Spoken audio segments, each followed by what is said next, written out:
Welcome to Sonoma, California, where the beauty of the rolling California hills meets the brute force of the Trans Am Series, with cars that every race fan can't wait to see.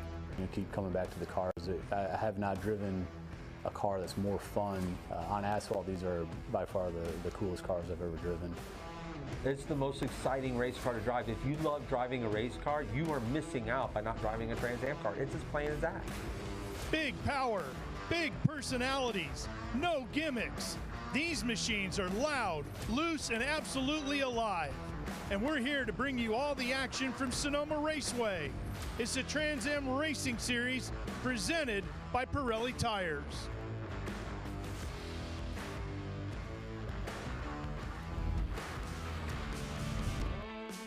Good afternoon, everybody, and welcome to the SpeedTour here at Sonoma Raceway in Northern California as we get set for our Cube 3 Architecture TA2 event live here today on Speed Sport 1. Glad to have you with us.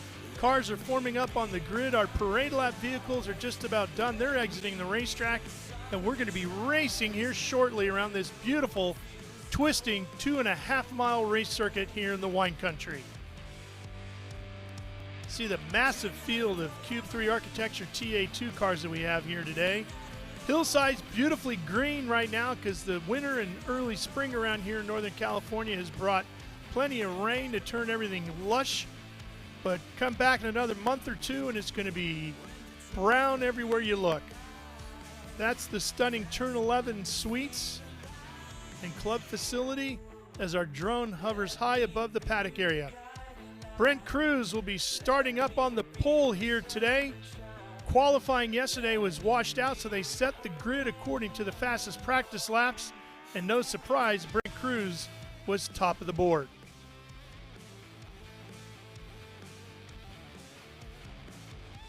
Good to have Brent back with us in the TA2 category.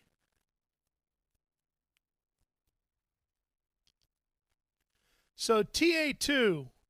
This is a really interesting category, part of the Trans Am Series presented by Pirelli. So with more on what makes a TA2 car alive, here's Andy Lally, the president of Trans Am. The Trans Am Series is all about high horsepower and a big focus on the cars. The TA2 Series is driver development. We get a huge car count, we get great battles on track. And with me right now is Tristan McKee. He's a Chevrolet development driver, and he's going to help tell me and you guys about what we do to make these TA2 cars fast and how you go about winning races here. So yeah, we really have to be perfect with everything. You know, the competition is super stiff around here.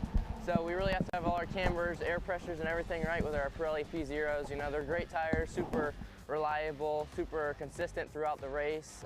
We also have to make sure our balance is correct throughout the race, aero balance, mechanical grip, stuff like that, because race pace is super important. Sometimes we have long races with long runs, and sometimes we have caution-filled races like Sebring. So you're playing with shocks, springs, you're adjusting rear wings, so that, and your thought is, maybe this is going to be a short run race with a lot of yellow, so I've got to be able to fire off really good. Or, man, maybe this is a race every year that doesn't have a lot of yellow, so I've got to have my rear tires still hooked up at the end of this race so I can come through these guys, right? Yeah, exactly. We missed it a little bit at Sebring. You know, we were expecting some long runs, so we had a little bit of a long run setup, and we just missed it because there was a lot of caution.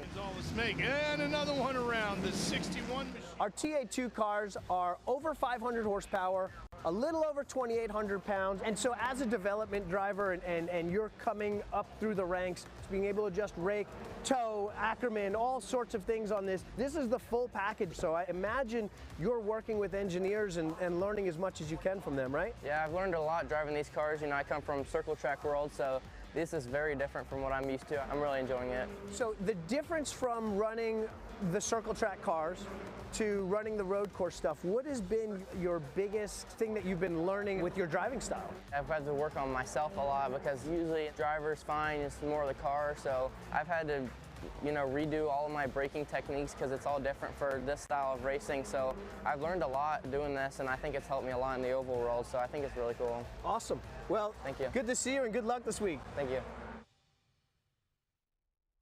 All right, guys, thank you for the instructions about what makes a TA2 car special. Josh Hurley joining me in the booth now. Josh, great to have you with us. What are your thoughts on a TA2 car? Well, I've raced a lot of things on a lot of different road courses here in the U.S., and I can say for sure the TA2 has been my absolute favorite to race. It is really becoming one of the most popular road racing machines in the country, isn't it? It is, and for good reason. The no ABS, the no traction control, they're really challenging to drive. As a driver, you make a lot of difference. And another cool thing, the teams make a lot of difference. They're not homologated parts where you can only change a few things. You could do a lot of development work, and I really enjoy that, working with the crew to make the car better. Their dirty air is not bad in them. You can pass. The racing's hard. They're hot. And it's the only car in a long time where you still get to shift your own gears. It's no more paddle shift. Yeah. You're responsible for it. It's a lot of connection. The other thing that's interesting, too, when you talk to the team owners in the paddock, they all say, man, my phone is ringing off the hook. Every day they're fielding 2, 3, 4 calls about how do I get into a TA2 car. Quickly becoming, if not already, the most popular development series in road racing these days when it comes to running a full-bodied machine. So grid activity, pre-race activity continuing here at Sonoma Raceway. And while that takes place, we'll take care of some business real quick. So stay with us here. We'll be right back with more live on Speed Sport 1 from Sonoma Raceway.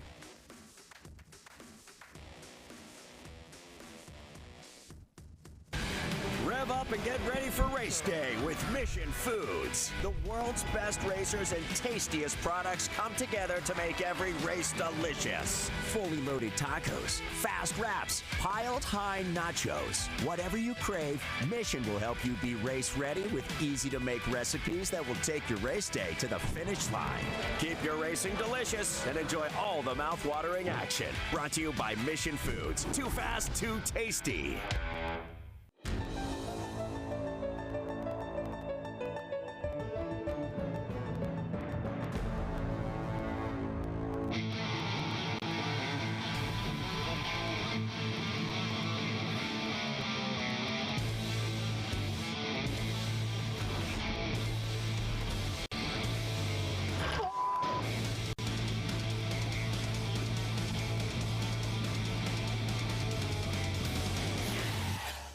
Okay, so pretend this is your race car. It's on the trailer, and you have an accident.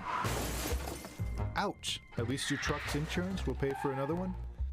Yeah, not so fast. Standard insurance won't replace your race car, whether it's in the trailer, in the paddock, in the garage, or the repair shop. But at Hagerty, we can protect it for what it's really worth anytime it's off the track. No matter what or where you race, offer less than a set of race tires. Hagerty, let's drive together. What does it mean to be built with Summit? It means you're hitting the autocross, drag strip, road course, trail, dirt, or open road with confidence. Because built with Summit means you're using parts from the top names in performance.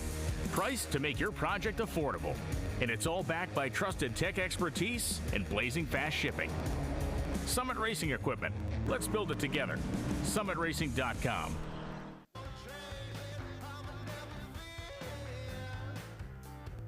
We're getting closer to the command to fire up the engines and get this one underway. So you can see the activity down on the grid is very active here today. So let's go ahead and send you down there and introduce the third member of our broadcast crew. Here's Ben Sissel. Well, ladies and gentlemen, we're down here at the Sonoma SpeedTour Fan Walk for the Cube 3 Architecture TA2 Series. I was kind of talking quietly there because our friend Bill Knox was praying with Brent Cruz, who is up front because we didn't have qualifying because of the rain. He had the fastest practice by about 0.3 of a second. Brent is the 2023 TA2 champion, the 2024 champion starting right next to him, about 0.3 of a second behind. This is going to be a tight race. Do you like Sonoma? I love Sonoma. This is a really historic racetrack, and it's cool that, you know, Toyota is the main sponsor here. So being able to race under the banners of Toyota Racing and have a super fast Toyota Camry by Mobile One this weekend is super, super cool, and it's cool to be on the front row. And the Toyota Camrys were absolutely dominant last round at Michelin Raceway Road, Atlanta. Now I think you guys have 5 of them. Are you excited to be back in TA2? Yeah, I'm super excited, and it's my first race with this Camry. I'm so glad we got this in the series. It feels great this weekend. It's super fast all around. I'm just grateful to be here, grateful to be in a TA2 car again. I've missed it. It's been a while. So, yeah, Nick Tucker did an amazing job on this piece, Brian Kozlowski, and everybody that, worked on this thing during the off weeks at the shop, and it's an honor to be able to drive it. Nice. And then we're also going to see him tomorrow in the Pancho Weaver car in TA, the car that he won last year in Road America. So he's doing a Saturday and Sunday races. Brent Cruz, Rafa Matos, like I said, is starting right next to him. Then we have Corey Day in the HendrickCars.com qualifying near the front, which is unbelievable because he's somewhat new to the series. His first race was at Sebring. Thomas Annunziata, who is always fast, running the Chipboys car, the GR Toyota Camry. So that's awesome to have him out here. Tristan McKee in the Gainbridge Chevrolet Development, HendrickCars.com. Franklin Road with Team M1 SLR. Carson Brown also had his first start with us at Sebring here up front. Now, let me explain something. So if you see anybody out here like Noah Harmon's car with the blue banner over their windshield with the Cube 3, that means they're running for the National. This is all the Cube 3 Architecture TA2 Series, but we've got 3 races in here. We've got the Pro-Am, we've got the National, and we also have the Western Championship. So the Western is running yellow, and the Pro-Am is running like a gray. So we see, here's Noah Harmon. Let's talk to Noah here with the Street Side Classics. Noah, have you run here at Sonoma before? No, this is my first time here. It's been really fun so far, though. But as a momentum driver like you coming out of the MX-5 Cup car, you're going to be pretty fast in these TA2 cars with silver hair. Yeah, of course. These silver hair guys bring a great package, so just super excited to start. Our Cube 3 Street Side Classics Camaro's been really fast this week. Yeah, we're looking to move forward. Nice. I love it. I love it. Well, there goes Laura and Maurice there with Silver Hair Racing, supporting Noah Harmon. Sam Corey, look at all this real estate for Sam Corey, guys. He's very fast, finished 4th at Road Atlanta, running Stilo here on the hood. Are you excited to be at Sonoma? I am. This is an awesome place, and there's a lot of history here, so excited to get things going. Nice, yeah. Trans Am, when I was growing up, lots of championships were decided here back in the Sears Point days, and we've had some unbelievable races here, so have fun out there, Sam. Thanks for coming out.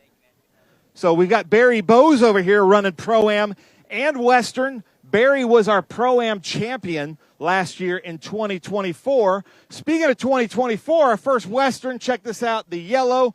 Michael LaPaglia, come by your car here. Always the beautiful Ford Mustang, Papini's Garage. This car looks a lot like your championship-winning car, but it's a brand-new Howe chassis.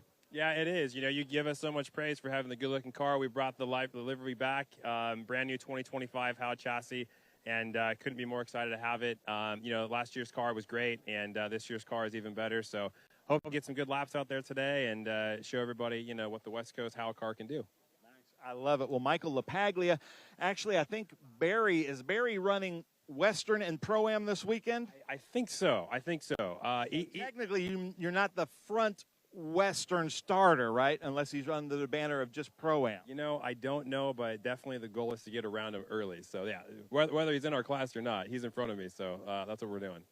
Now, last year we were here, and I think race 1 you had some bad luck and a little bit of a mechanical. And we know in TA2 you can't have any, like, DNFs. It's so close in the championship. So everything feels tight. Papini's Garage has prepared you a nice monster here. Oh, absolutely. They've gone through this car top to bottom, front to back. Everything on this car is just perfect.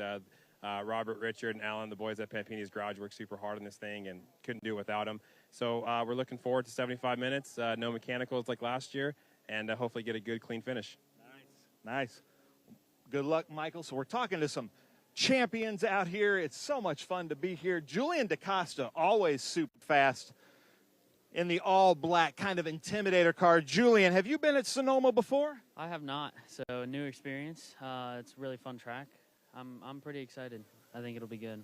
But I know we talk about this a lot. You coming from like the MX-5 Cup, if you can drive a TA2 car like a momentum car, you're going to have a little bit of an advantage over some of the drivers that drive these things as muscle cars, because this is a really twisty, lots of hills, lots of blind corners. You feel like you're going to do pretty well? I think so, yeah. I think it'll all come together today. It's going to be hard. We're starting a little further back than we wanted to, but I think we can do it. I have a lot of trust in the team that they know what they're doing, and I think they feel the same to me. This track's really fun, so I'm really excited. I think it'll be good. Julian DaCosta out here, unbelievable. Jared Odrick running in the Pro-Am in the 100, putting on his Cool Box shirt. Jared, tell us, what's your approach here? Green flag drops here at Sonoma. Keep it clean. I mean, keep it clean. I mean, we're all excited to get out here since quali was canceled. Everybody has something to prove, but let's prove that after the first lap and race hard. So I'm going to try to make it through the first lap pretty clean and then race hard from there. And a little thing, the drivers, like Jared was just saying, keep it clean. That's going to be such a key because a lot of times we might have 4 to 6 weeks between races. We have, about 4 to 6 days between races because next weekend we're at Mission Foods Laguna Seca Speed Tour. Let's talk to Nick Middleton here with Cube 3 Architecture as he's talking to Misty. We're going back-to-back here, Nick Middleton, and you came back-to-back with us last year in Western for Sonoma Laguna. We brought out the big show. How you feeling? I'm looking forward to today. This is going to be a great race. We've got a phenomenal turnout, I think over 35, 36 cars today. Cross-section of drivers throughout the field, from young to old. I think the youngest, Tristan, is 14, all the way to the seniors. I think it's going to be a great race. I'm looking forward to seeing them all on the podium later. But 5 days, 6 days time, we're going to be in Laguna, so another exciting week coming up in racing. So looking forward to it. Now, pressure's on. I hope you put on a good race here because your wife's here watching us. Yes, my wife is. She's only come to a few races, so we're looking forward to an exciting race. I'm not sure where we're going to watch it from yet, so I think we're going to go up and probably turn number 4 and watch it from there. Nice, nice. Well, you can go to the Cube 3 sections and watch as well. So thank you so much, Nick Middleton with Cube 3 Architecture. Will Robinson over here, another one of our very fast Western drivers, Tim Carroll, who won his first race last year at Portland. I got to talk to Tim Carroll because I'm loving this orange. I've seen him in a Dodge Challenger, but now he's in an M1 car. And how you feeling about this season? I think you finished 4th last year in Western. You hoping to move up through it this season? Yeah, we'd love to be on the podium for the championship, but then today is just to get to the end. But it's been a great year so far. We had some trouble at Buttonwillow, but I think for just today's goals, we're exactly where we want to be to start for today's goals. Nice. I love it. And again, like he said, we've got to be careful because we're just racing again in, I think, 4 to 5 days. Then we see I was talking about the windshield banners. So Keith Prochuk, who's doing really well in the Pro-Am this year, all the way out from Chicago. But this is what the Pro-Am color looks like. And Keith, you've run here before with us a couple of years ago. Do you like Sonoma? Sonoma is probably one of the hardest tracks we come at. So for a driver, yeah, it's hard not to like it. It's very challenging. You don't get any breaks. I'll give you an example. In qualifying, we have almost no opportunities to actually look at our dash to see if we're doing bad or not. So if the race goes green the whole way through, it's going to be quite exhausting, and it's going to be a lot of fun. Nice. I love it. Well, I got to show this because Keith is one of the owners of HP Tuners and knows a lot about cars, knows a lot about working with cars. But what he said there is no true traditional straightaway like we know at Road America or Sebring. Even this front straight, you're putting just a little bit of left input into the steering wheel. There's no time to rest, no time to look at the gauges, see what's going on with the car. It's just purely driving out there. So watch out for Keith Prochuk in the Pro-Am. Kyle Kelly, always a very fast driver in our Western, running the yellow. Come over here, Kyle. Pretend like we're friends. So he's got the UPR.com racing supply. Always super fast last year in the Western Championship. Are you running for the Western Championship again this year? We're going to do our best despite the last finish at Buttonwillow, but, we'll give it a shot, see what we can do. We paired up with Dig Motorsports. They put a good car underneath us, so we're going to see what we can get out of it.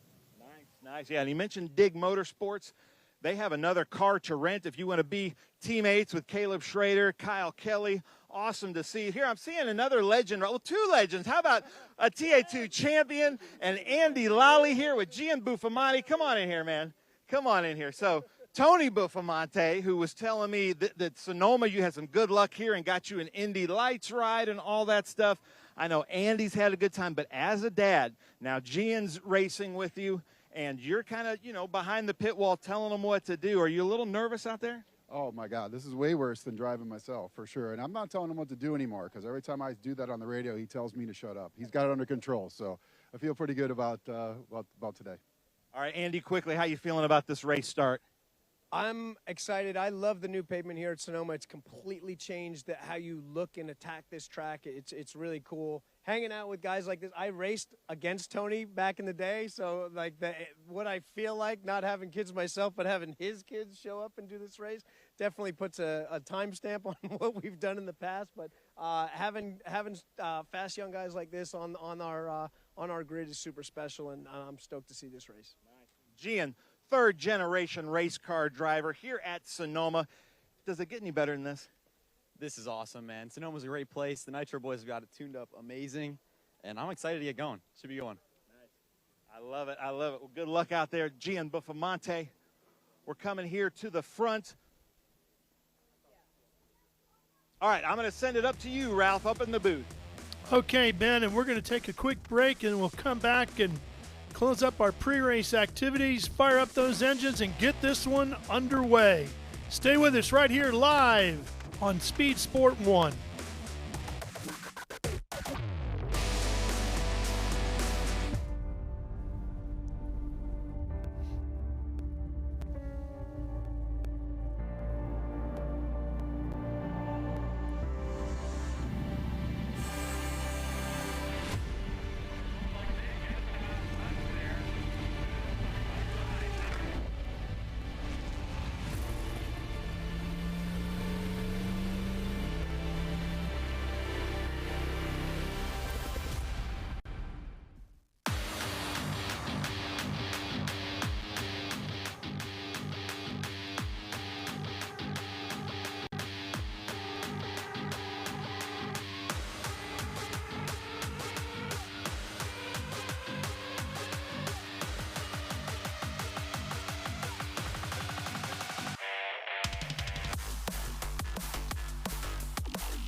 Up and get ready for race day with Mission Foods. The world's best racers and tastiest products come together to make every race delicious. Fully loaded tacos, fast wraps, piled high nachos. Whatever you crave, Mission will help you be race ready with easy to make recipes that will take your race day to the finish line.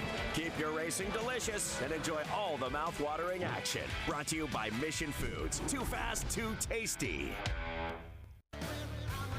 Here's a good look at our Ginetta safety car, which will be leading the field around here momentarily, but we get ready to get this one underway.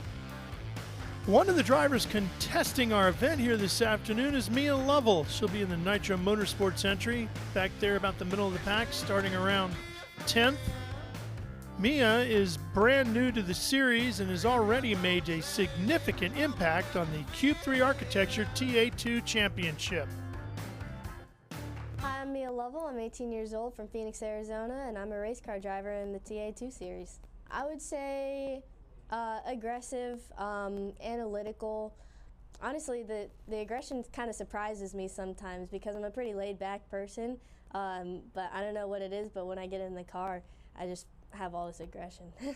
Yeah, so I was adopted when I was 7 months old from China, and I just think that it's given me a pretty unique perspective on life just because you know, you think about how fortunate I think about how fortunate I am to be in America and have opportunities like this to be racing in the Trans Am Series. I mean, not a lot of kids, you know, have this opportunity. So I just try to make the most out of every opportunity given and just make the most out of everything. I was actually a pro skateboarder before turned race car driver. So I've won all the gold medals in the California State Games. I qualified for the Tampa Pro, which is the biggest pro competition in America. So when COVID happened, all the contests shut down, so That's kind of when I stepped back from competing and skateboarding and started filming more video parts for sponsors, so going out in the streets and finding our own obstacles to skate. And that's also the same time where I was first getting into a car, just doing track days. I just thought it was like super fun, you know, kind of in that vein of action sports that I was used to from skateboarding. But then I got into my first pro series, the Toyota GR Cup in 2023, and found that this could actually be a career. So I've loved it ever since. I love competing, and I'm always striving to be the best. But it's a little bit different in racing than it was in skating. You know, in skating we would have like a 45-second run to do the best tricks we could. Where here we get, you know, quite a bit more time. We have 75 minutes in the Trans Am races, and so a lot can happen. You know, you can pace yourself out. It's a long run game, a lot of strategy involved. The TA2 platform is great. There's no driver aids, so no ABS, no traction control, and that means like being fast all comes down to the driver. And so that's why this series is inviting so many up-and-coming drivers, like, you know, pretty much the next generation of NASCAR is coming through this series.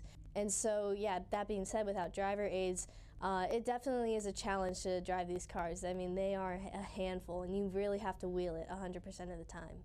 Yeah, so you know, the goal is to win the Western Championship, but I really like racing in the National Series because there are a lot of really good drivers to work with. I'm running with a really great team, Nitro Motorsports, and I mean, on a national weekend we have 8 or 9 cars, and you know, we're all super fast. So getting to have really fast teammates to learn from, and you know, it's also nice to have kind of a, I don't know, I guess a familiar face on track. And so we just want what's best for the team, too. What a great special on Mia Lovell. But here I'm with my friend Bill Knox, our pastor here with the Trans Am Series presented by Pirelli, to deliver the invocation. Join me in prayer. Heavenly Father, as we come to you in prayer, Father, we give you all the praise for this glorious day that you have provided for us. Father, we ask that you wrap your almighty hands around this facility. Father, that you protect everyone here, the safety workers, the EMS, the corner workers, the staff, the crews. And Father, we ask most of all that you wrap your hands around those drivers, that you keep them safe. And Father, we ask that you look over and bless our military and our police, that they too may come home to their families every night. In your Son's most precious and holy name we pray. Amen. Amen. Bill Knox, thank you so much. Ladies and gentlemen, we have a special treat. One of our staff, we've got so many people on our staff with hidden talents. Eric Wittenable from Columbus, Ohio, to deliver the national anthem. Eric, take it away. Thank you, Ben. Oh, say, can you see by the dawn's early light what so proudly we hailed at the twilight's last gleaming, whose broad stripes and bright stars through the perilous fight o'er the ramparts we watched were so gallantly streaming, and the rocket's red glare, the bombs bursting in air, gave proof through the night that our flag was still there. Oh, say does that star-spangled banner yet wave o'er the land of the free and the home of the brave? Nice job, Eric. Ralph, up to you in the booth. All right, well done, Eric. That was great. Just that much closer to firing up these engines, Josh, and getting this one underway. Yeah, I can't wait, especially the start here. Starts at Sonoma are really interesting because there's no real advantage to the outside or the inside because you have that first left in turn 1, but immediate right into turn 2, and it all funnels down to turn 3. So we're going to see a really exciting start that gets very busy. You may see him 3 wide up in there. It could be a lot of fun. Just and one of the guys we'll be paying close attention to at the start is Thomas Annunziata, who's been on fire so far this season, winning the first 2 rounds of the 2025 championship. I'm Thomas Annunziata. I race for Nitro Motorsports in the Trans Am Series, and I'm here to try and win my 3rd race in a row. Coming into Sonoma Raceway this weekend, we are sitting on top of the point standings. As of right now, we're not the fastest here, like we weren't at Road Atlanta either in the practice days. But we're going to continue to work on the race car. I'm going to try to continue to be the only winner this year. But no, I wouldn't say invincible. It's not been easy to win these 2 races, but it happened. So we got to continue that momentum. As of right now, I'm right here right now. I want to win this race. I feel like I don't necessarily have quite the speed at the moment to do that. So we got to find that speed. But until it's the last lap of the race and it's near impossible to win the race unless there's an issue up front, that's when I'll start conserving and saving and trying to get some points on the board, right? But as of right now, until qualifying ends, I'm going to continue to work on the race car and see if we could get to the top spot. If I had to describe myself, I'd say controlled, aggressive, and kamikaze. Yeah, I feel like I've worked really hard on my racecraft over the last couple of years, and I feel like my limit's higher than some drivers, or most drivers, so I'm able, if I back down my aggression just a little bit, it's still higher than what most can do. So that's when I'm able to think a little bit more, have more capacity to think about things smarter, and that's when I'm able to be a killer on the racetrack and attack when I need to. Well, if you really think about it, you sign up to do this for a living to be the one chased. So I have to get used to being chased, right? It's never, the best feeling, but it also feels good too because you're the only guy they're chasing. So I plan on doing that for the rest of my career. But yeah, there's some pressures. There's pressures with chasing too, right? When you're chasing someone else, you can't afford to make those mistakes. You have to be perfect to catch the guy in front of you. But for us, we're going to focus on minimizing those mistakes and taking home the points that we need to, and in the meantime, try to keep the streak alive of winning races. Nick Tucker gave me a ride to race for Nitro Motorsports this year again. The goal is to win the championship, and so far we have won the first 2 races, so good start. Yeah, it's that number 10 car is a house car, so I'm going to be racing that car all year. That car is for all the Toyota development drivers to be jumping in. So Gonzalez, very talented race car driver, he was in that car for the first 2 races, and I feel like I deserve a chance from a manufacturer too, so I felt like I needed to beat him, and we did. We beat him the first 2 races, and I plan on beating Brent Cruz too. Really good friends with him, but obviously he wants to beat me as bad as I want to beat him, and I feel like I work harder, so we'll see what happens. I started racing cars and go-karts later than Tyler or Brent, and I had to work harder to get my name. I've built my social media platforms to 150,000 followers across all, which is 50 times the amount that they have. Appearance-wise, networking-wise, I've had to do it all the hard way and find my own sponsors.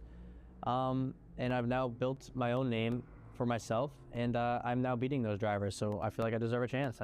Overall, I've worked harder, and I feel like I want it more. Yeah, it's difficult, especially when I was younger too. You're not fully mature, and I'm still not, but you're still hanging out with friends, you're going to school, you're racing. You don't really want to be posting yourself on social media. You're worried about what other people say. You still have to listen to your parents. So yeah, my dad said he was pulling the plug if I didn't work harder, because obviously I'm not going to go get to the top cars and with the same path. I had to work harder.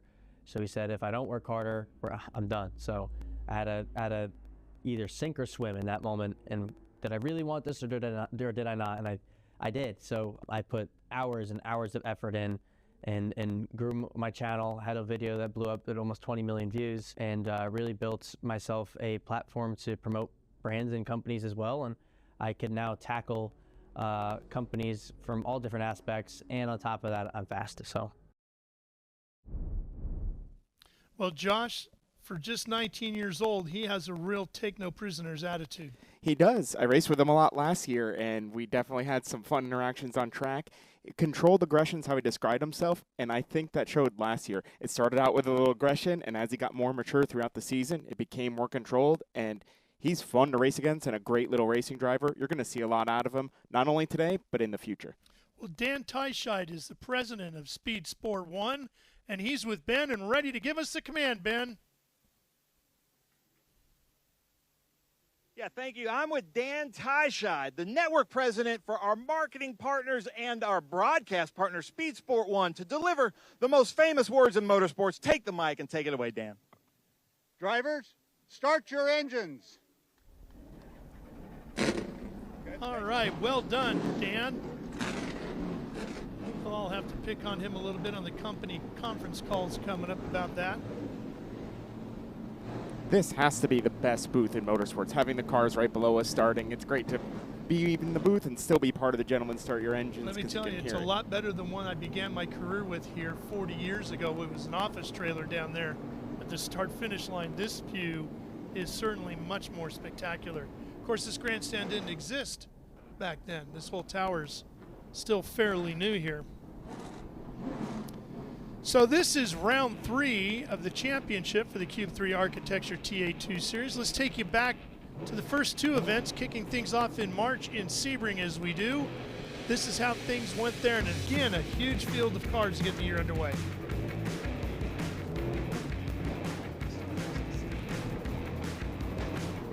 Yeah, that was tough for Rafa. Just a tough racing incident. He got into the walls there at Sunset. Mia Lovell had some issues. This was a big hit here. Then Gonzalez out front, that bright Purelator car looked really strong until late in the going. A couple of others had some issues. But in the end, it was Thomas Annunziata who ended up on the top step of the podium. Then it was on to Road Atlanta for round 2.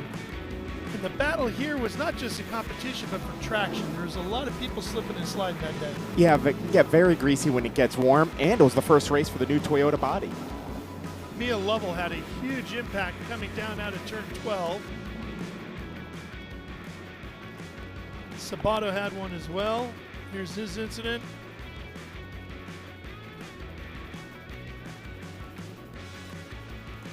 Always sad when Sheheen has some damage. Great guy, big stalwart in the series.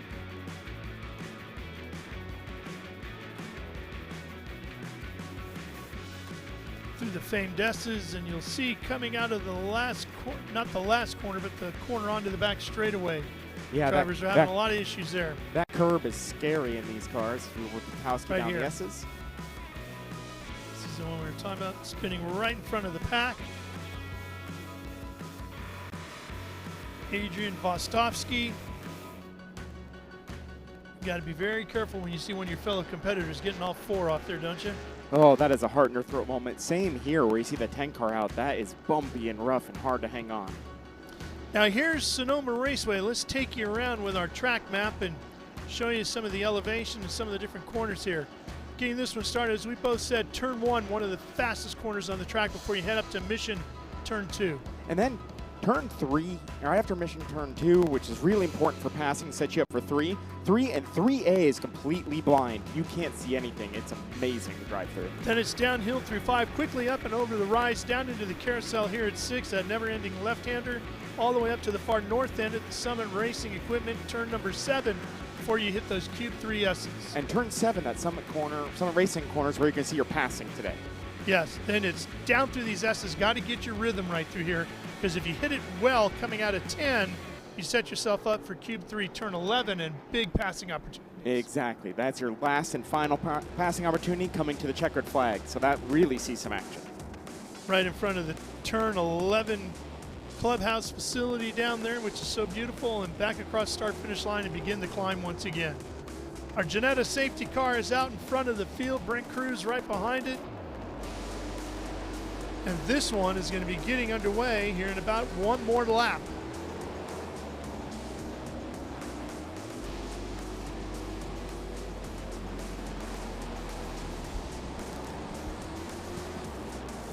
So Brent Cruz in that Mobile One back machine is going to start on the pole, and looks like you got Rafa Matos right alongside of him, right? Yeah, that'll be some fireworks. Those Brazilians definitely show some aggression on the start.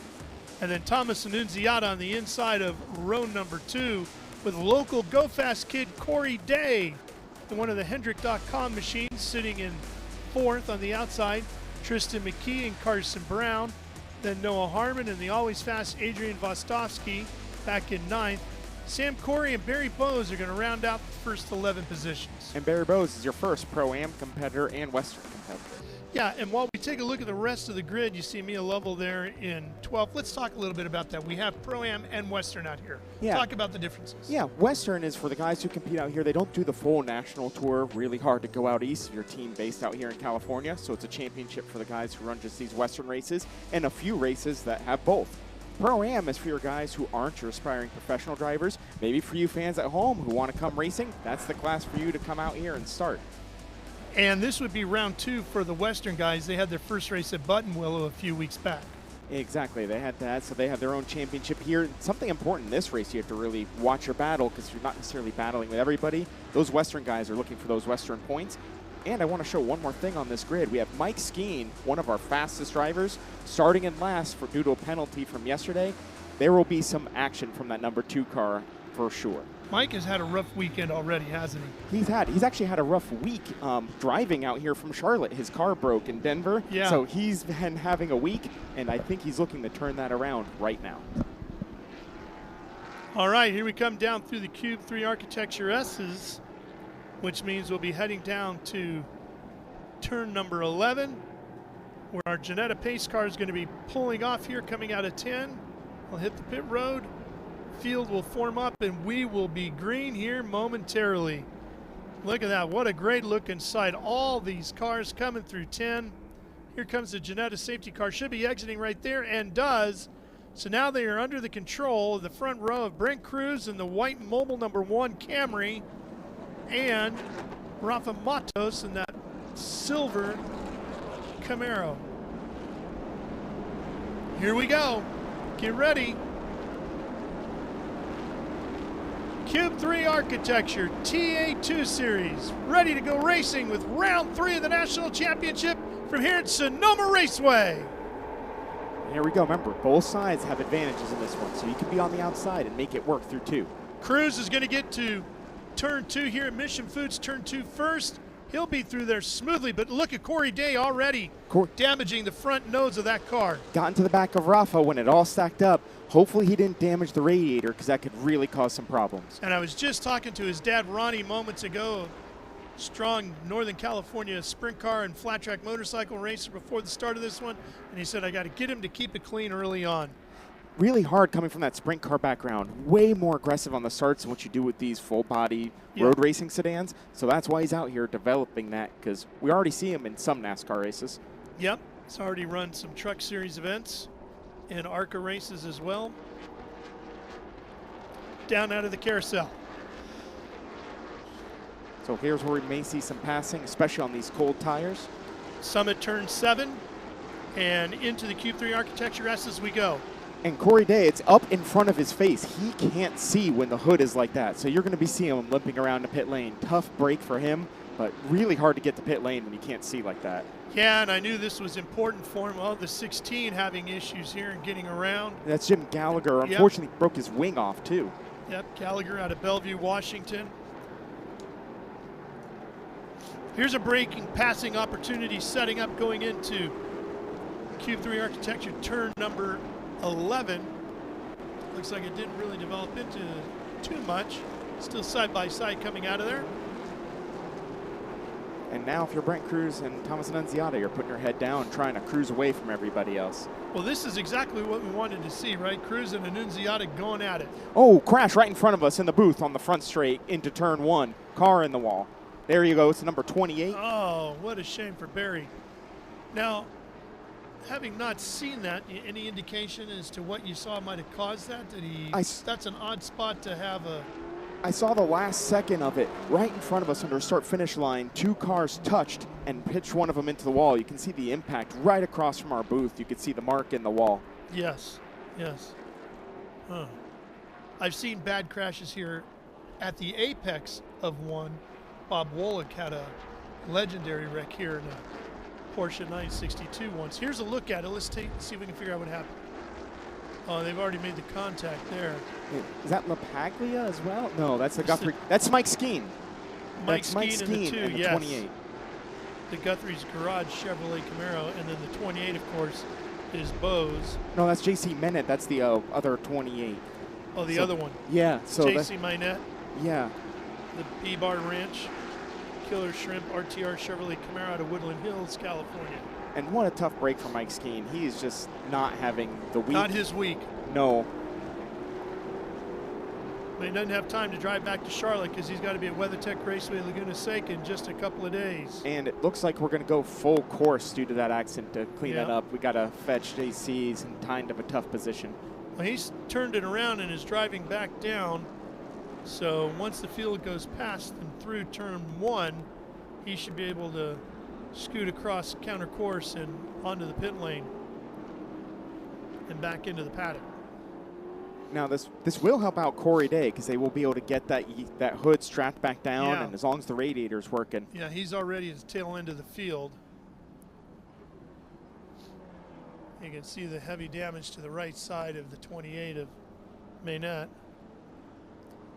And that's the hard part. Like, something about Sonoma, it is one of the best tracks in the world to drive. It is very difficult to race here. It's so hard to pass.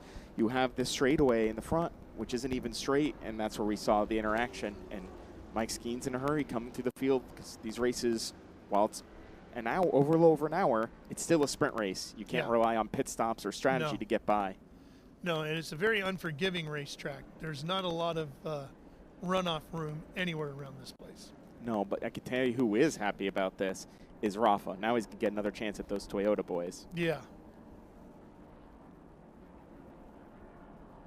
So got to work, keep those tires clean. These things are really sensitive to that. That's why you see a lot of that scrubbing as the cars are hot. They pick up a lot of garbage rubber off the track, a lot of debris. So you're always going to see a lot of tire scrubbing with these things. Just like the bigger, faster Trans Am Series presented by Pirelli, everybody in our Cube 3 Architecture TA2 category utilizing the Pirelli tires as well. And those tires are amazing. Almost too amazing. You can drive them hard the entire stint. Oh, and I think that's why I saw our yellow. There's one of the tire barriers in the S's is kicked out onto the track part way. There's Skeen's car.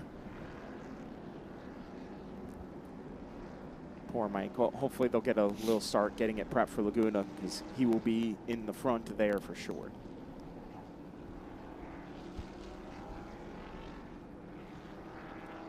We've had traditional spring weather here in this part of Northern California along the coastline, meaning cool temperatures, very cool temperatures actually, and a lot of dampness in the air and a little bit of rain.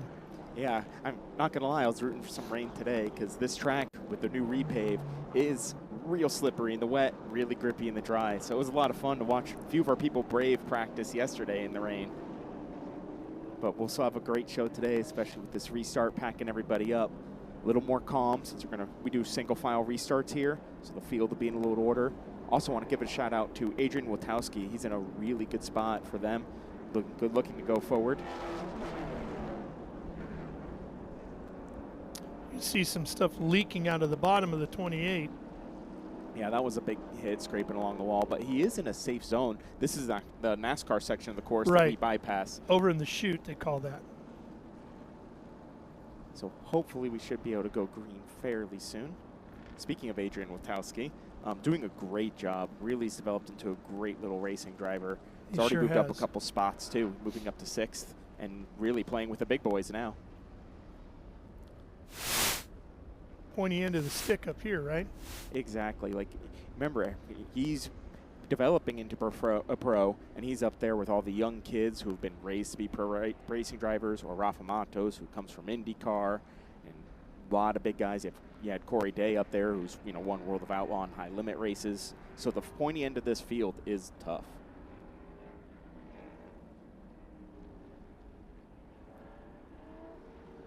And it looks like their code 60 just got lifted. It's something we do in this series where when there's a yellow, we make everyone slow down to 60 mile per hour, lets the corner workers get out to the drivers way faster than if you waited till the pace car collected them. That's why you're seeing these big gaps in the field while we're waiting for the yellow. The yellow just got lifted, so the field will pack up. Means we're getting fairly close to getting back to the action here. Corey Day is back out on track and hustling to catch up the tail end of the field. And a little more about him. For the people who watch road racing and haven't watched too many sprint cars, I've actually started doing some dirt racing late in my career, and Corey Day was one of the fast local guys out here. Came from micro sprints, went up through that, has won almost everything there is in his young career in sprint cars already, and that's why Hendrick has picked him up. Kyle Larson really spotted him and brought him along there. So you're going to see a lot more from him, even if it's not today, depending on the damage. Oh, yeah. No.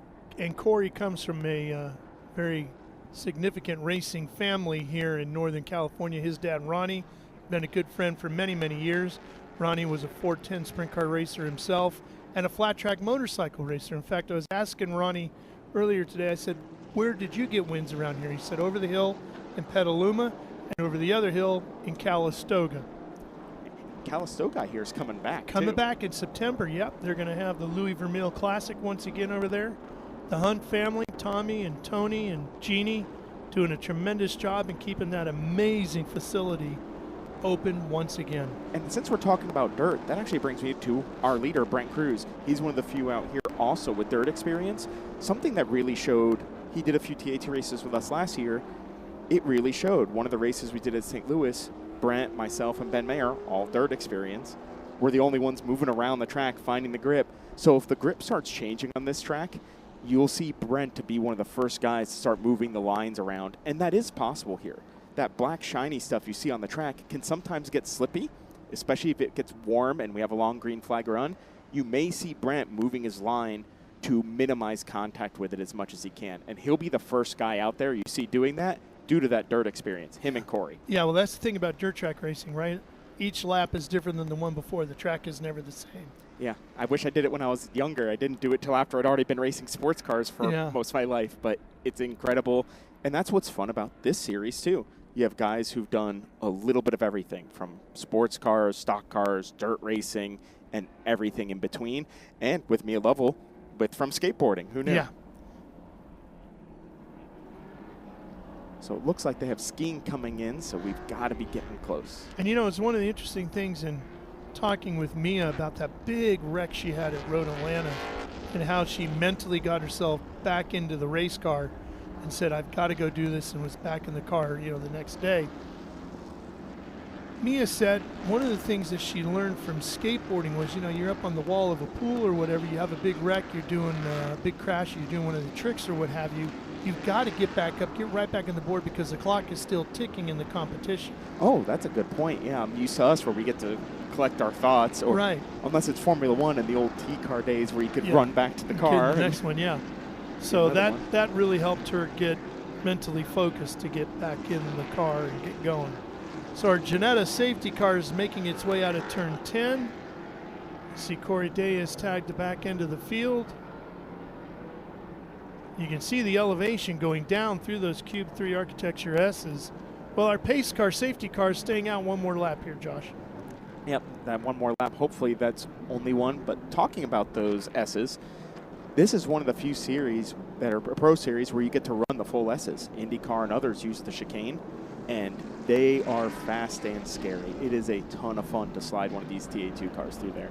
And maybe the scariest corner is turn 10, because you carry all that speed weight down to 10, and then 10 really tightens up on exit. Yeah, first you stare at a concrete wall on your way in, then you slide through it at over 100 miles an hour, using all the road, and slide right out to the wall again.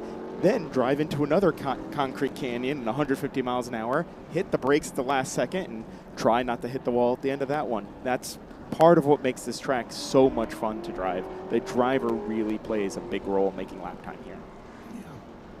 Boris said Jr. is on pit road, so it's been a tough day for the HendrickCars.com entries, both of them having visited pit lane here now early in the goings with this one. And I just got that we're going green next time by, so we should see these lights coming out very soon. Here's why you see these guys amping up their weaving. They all just got the message. So they're getting those tires nice and clean. Get that surface clean so you can have a good start, especially because turn 2, coming over that crest, is very traction limited. It's very hard to put this 500 horsepower down. So you need those tires nice and clean and warm. So they're working that really hard right now.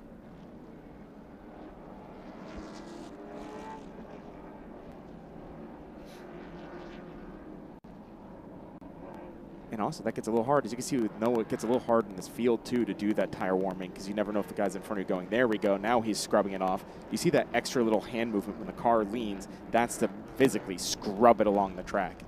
And there we go. Now the gas and brake, trying to build that temp through the brakes, which radiates through the brakes into the tires. Good little example of how to warm up there with Noah. Yeah, and you need to warm up those brakes, too, because you're going to use them here.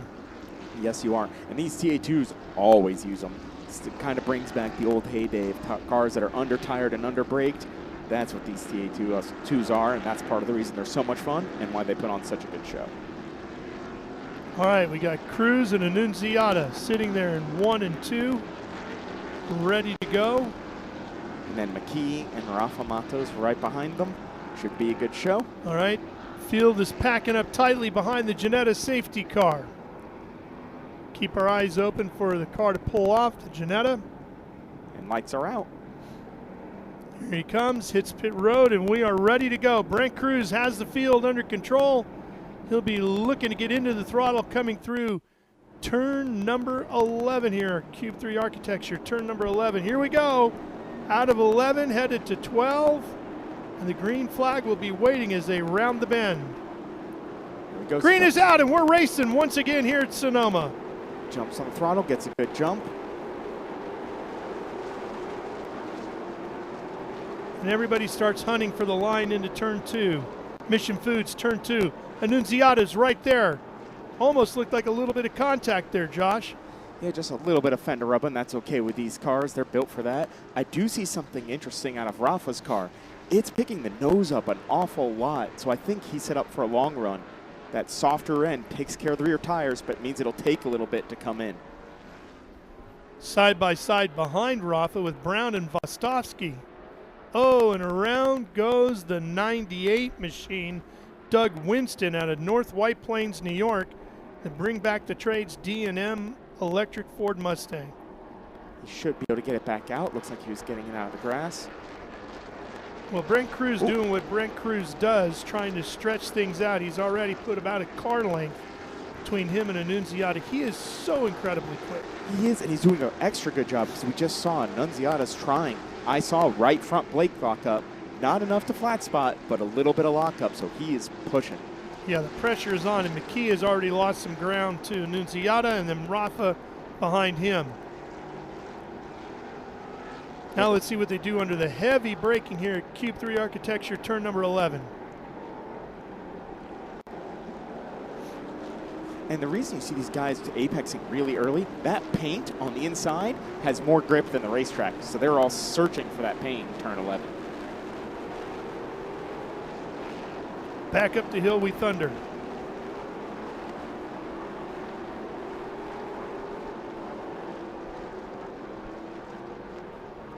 And this becomes the part that's hard. Just start getting in your rhythm, putting in those laps. You can see Tristan's reeling them in a little bit. I think we're going to see those two cars be better in different sectors. Yeah. And looking a little bit further back behind, there's Day's car. You can see the hood all taped up on that machine. Taking a look at our timing and scoring, not seeing Corey on the list yet. As he gets inside, he's going to pick up 2 positions that look like they're top of 3 headed to 4. I think he'll be giving that back, and we just went full course. So I think that might be a timing. Just went full course yellow. What a shame. Oh, it's in car in turn 10. Oh, so yes, into the tire barrier. Heavy damage over there, and the 51 is off as well. That is not the car in turn 10. The 51 car. That's Will Robinson. Yep. He's a pretty young professional, raced some NASCAR on stuff like that. It's a shame. I can't see the number on the car at turn 10, just directly across from us. Yeah, it's just far enough away not to see. We'll get to who that is in just a minute here. That would be a big hit over there, Josh. Yeah, you see the safety trucks already getting to them. That's why we do this code 60, so those trucks can get to them right now.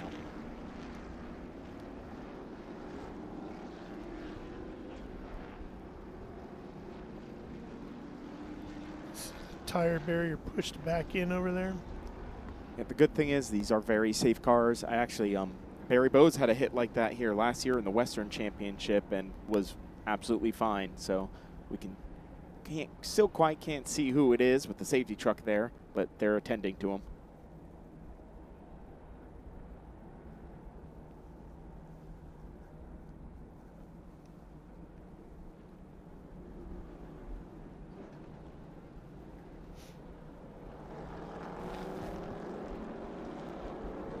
And I can tell you that is a scary place to have a wreck, but it's a very common one here. It's one of the most difficult corners on the track, and there's no room for error, as we can see.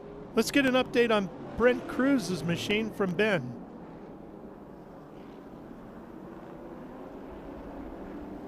Yeah, hey, I'm here with Brian Keselowski. His driver, Brent Cruz, currently in the lead. What's he saying on the radio, Brian? Car's just a little free. Has been all weekend. Not quite to his liking yet, but obviously we're pretty fast. This car's been pretty good for both Tyler Gonzalez and Brent to drive. So got a good piece. Just need to work on it just a little bit more yet. So does he have a certain style of setup that he likes? Yeah, he's a little different. Every driver's going to be a little different, right? But Brent has a very good feel for the car. Obviously, he's won championships, won races, so nobody can say anything different. But you know, he just has a little different feel. So working with different drivers, sometimes we just have to change up on the fly. Now, as your drivers are going up to Mission Foods Turn 2, they're seeing some dark clouds. Down here, I'm seeing a lot of wet tires. What's the broadcast? What's the forecast here? Well, I think everybody can see there's a lot of green around, so we're just well prepared. That's all we're really at right now. We're hoping it doesn't rain. Nobody wants to see the rain right now, especially since we haven't practiced in the rain. But you got to be prepared for it. So if push comes to shove, we got enough tires put on all of them, ready to go. And do you guys practice the tire changes? Not as much as I'd like. Yeah, but yeah, I mean, I think we're going to be okay. We're ready. It's just a lot of cars. You know, we bring 8 cars here to the racetrack every week right now, and it's a lot of cars, a lot of equipment, a lot of people. It just takes a lot to do this. It does. It takes a lot to do this. And Josh Hurley, as you can attest to, the teams aren't used to doing 4 tire changes in one race because it's usually just a 100-mile sprint race. Send it back up to you in the booth. Yeah, they don't get to practice that a lot, but they are pretty good at it. Every couple of years, we have a race, and inevitably it rains, and the rain comes and goes, and they do a lot of their stops. So they do practice. All right, while they take care of removing this car off the racetrack, we'll take a quick break here on Speed Sport 1. We'll be right back to Sonoma Raceway.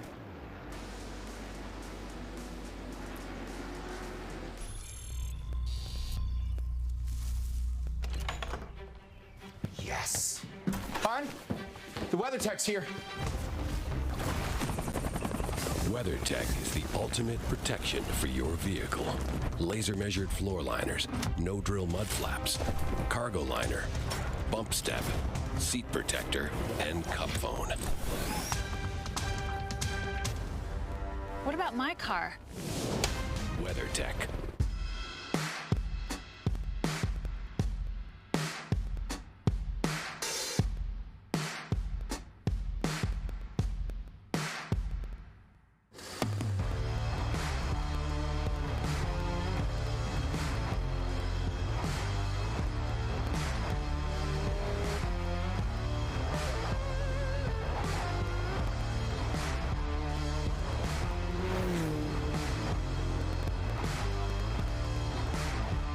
Hawk Performance packs 100 years of friction dynamics into every product. Backed by Carlisle Brake and Friction, the world's premier innovator of industrial brake and friction components, Hawk leverages R&D tools and motorsports experience to deliver uncompromising performance on the street. There's no reason to settle for less. Choose pads that are race-proven and street-legal. Find the Hawk Performance brake dealer near you at hawkperformance.com.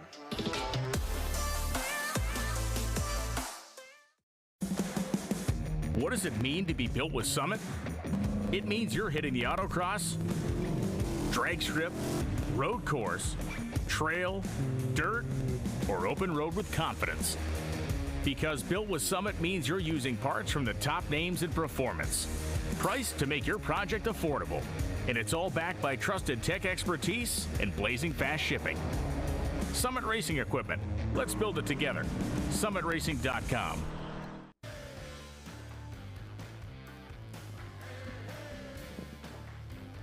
All right, we are back here at Sonoma Raceway, and we found out it was Greg Tolson out of Cordova, California, in the number 33 GT Auto Lounge Chevrolet Camaro that get into the tire barrier there at the exit of turn 10. They've got that car connected to the tow truck, and they'll be making their way down to pit lane and back into the paddock area. So, Josh, I think we'll be getting this one back underway here pretty soon. Yeah, they'll have that wall already fixed up. Everyone's moving away. I think we're only a couple laps away from that. This will be interesting because the way the car setups look, it looks like Rafa Montos and Silverhair guys are set up for the long run. So I think they want to see these longer green flag runs. I think these short little sprints really play into the hands of the top two of both Brent and Thomas. So it'll be really interesting to see what we can do if we can get a long run going. Now, unfortunately, we've already chewed up a fair amount of laps under yellow, so what might have been a long run is quickly becoming a sprint race. Well, you know what the old saying is about long run, right? Every long run has to start with a short one. That's right. That's right. Let's see what we get here. So they've got the 33 off the track. That's a beautiful new turn 11 club area here, Sonoma Raceway, which is stunning. I don't know if you've been inside there, Josh, but it's a beautiful place to sit and watch a race. I have been in there once during one of the Ferrari hospitalities. It is gorgeous. I mean, this whole facility is a beautiful place to watch the race. There's not a bad seat in the house. It's got to be one of the only natural terrain road courses where you can sit and see almost the whole track in certain spots. Yep, opened up in 1968 and has been hosting races here for decades. And the name has gone through a variety of changes. It was Sears Point Raceway when it first opened, then it was Golden State Raceway, then Sears Point International Raceway, then Infineon Raceway, and then Sonoma Raceway. Though when I check the weather, I search for Sears Point. Yeah. Yeah, well, you can still come to Sears Point because that's actually where the property sits. So. And looks like still got to get Will out of here.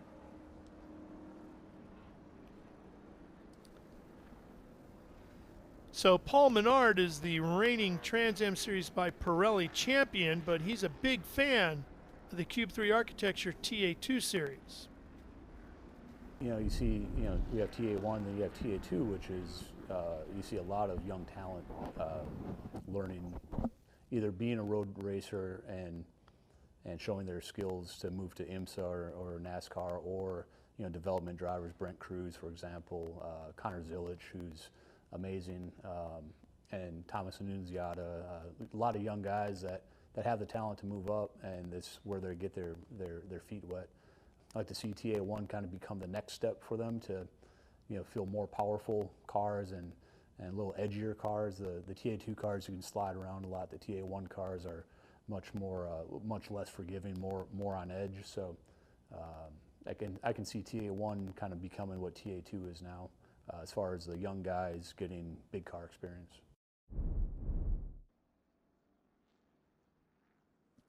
Big tip of the hat from the champ, huh? Yeah, they're both fun. I've gotten to race both the big TA cars and the TA2, and they're just fun in different ways. It's really easy kind of flip back and forth between the two because they do have similar styles. They still have the same no driver aids. They're both hard. They're both fun. It's hard not to love a V8 stock car around a road course. Yeah. And I do have a little disappointment for those Said heads out there. I saw Boris Said Jr. come by, and despite going to pit lane, it looks like his rear wing is down. And while you wouldn't think a stock car on a road course, the aero matters that much, it really does. It's why you see on a lot of these tracks that front end so pinned to the ground. These TA2 cars are shockingly aero sensitive, so he's going to have a long, tough day with that wing broken down. And Boris Said Sr., who was recently inducted into the West Coast Stock Car Motorsports Hall of Fame, telling me earlier this weekend he actually had a handful of Trans Am Series victories right here. I mean, where hasn't he had a handful of Trans Am Series victories? That's true. Here Boris go, also ran a stock car here. more than a few times. Yeah. The era of the road course ringer. Yep. So there we go. They're trying to get Will Robinson's car there up on the flatbed. So another lap or two, I think, of yellow, and then we'll get going. Crew's working nice and diligently, though. Well, where you and I are sitting, we can't really see back to the west behind us. But according to what Ben was saying and Brian Keselowski, there might be some rain clouds headed over from the ocean. Oh, I'd be so happy. I love a little bit of chaos with I know my racing. you're grinning like a evil, maniacal superhero villain here with that. I will say, if it rains, I'll be even more jealous I'm not in the car today, because it's so much fun to drive these things in the wet. They're slippery, no ABS, no TC, you're sideways, you're having to manage everything. They're so much fun when there's no grip. So apparently the 99 car, just getting word, Cole Moore out of Orangevale, California, in the Sacramento area, that Moore Motorsports JME Environmental Ford Mustang, has to do a drive-through penalty. He was caught speeding in pit lane. Now he can do that as the field is coming to green. Yeah, it's just really tough because you're only coming to pit lane in Trans Am if you're having a bad day, and that's just taking your bad day and making it a little bit worse. But yeah. Hopefully you get through that, you hope for yellow, and then you get to go back to battle again.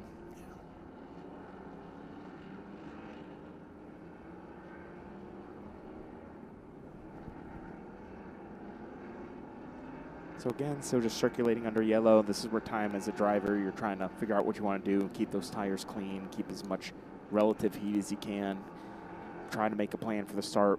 Looks like we got him on the flatbed, so should be going green probably in a lap or so. Well, apparently Ben has more for us from the pit lane. Does that include another weather forecast, Ben? How's the sky looking? All right, I'm here with the LaPaglia team, who was last year's Western champion. I think currently running 11th, but if Barry Bowes is running Pro-Am and Western, he's currently second. What's the driver saying out there? Right now, Michael's pretty calm. There's nothing going on. He's just trying to get back in the groove. We've had these cautions here, repetitions. It's kind of, nobody can get going. Yeah, we all want to see a race here, right? But I was talking to one of the crew. We've got some dark clouds here, and I don't see any wet. So are you trying to keep the rain away? Hopefully. You know, being Western, not doing this every week or every other week like the big guys, you know, maybe one of those things that slipped. I love it.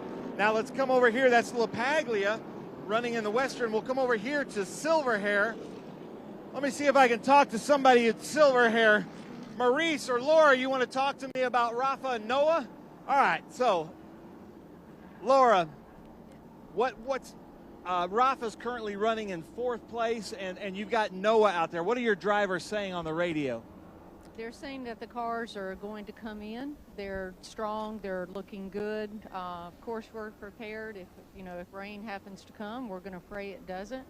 Got to thank all of our sponsors that are there with us. Concord American Flagpole, Streetside Classics, Q3, of course. So we're just going to hope for the best. Nice, I love it. We're going to hope for the best is what she says. I hope she's right. We're going to go green here. So, gentlemen, back up to you. Yeah, and Ben, as I look to the north here, I can see it does look a little darker up that way, Josh, than more to the east over here in front of us. Oh, it does, but that'll motivate these guys to keep it on track because, remember, this is both a timed or a lap race. So if we get going green, this will be a little bit shorter than that hour and 15 minutes. We can just be that 100 miles. I think we might still be able to get that when we go back green. So again, lots of tire warming. You see that urgency stepping up because we know we're going to go green. So you're trying to get everything cleaned up, everything ready to go do battle. What is interesting, too, these tires tend to change a little bit when you get them warm and cold. Not just slower, but the balance of the car tends to change a little bit because they don't always heat and cool evenly. So when you drive off into turn 1 and 2, you don't know if that car is going to push or be a little bit free for those first few laps.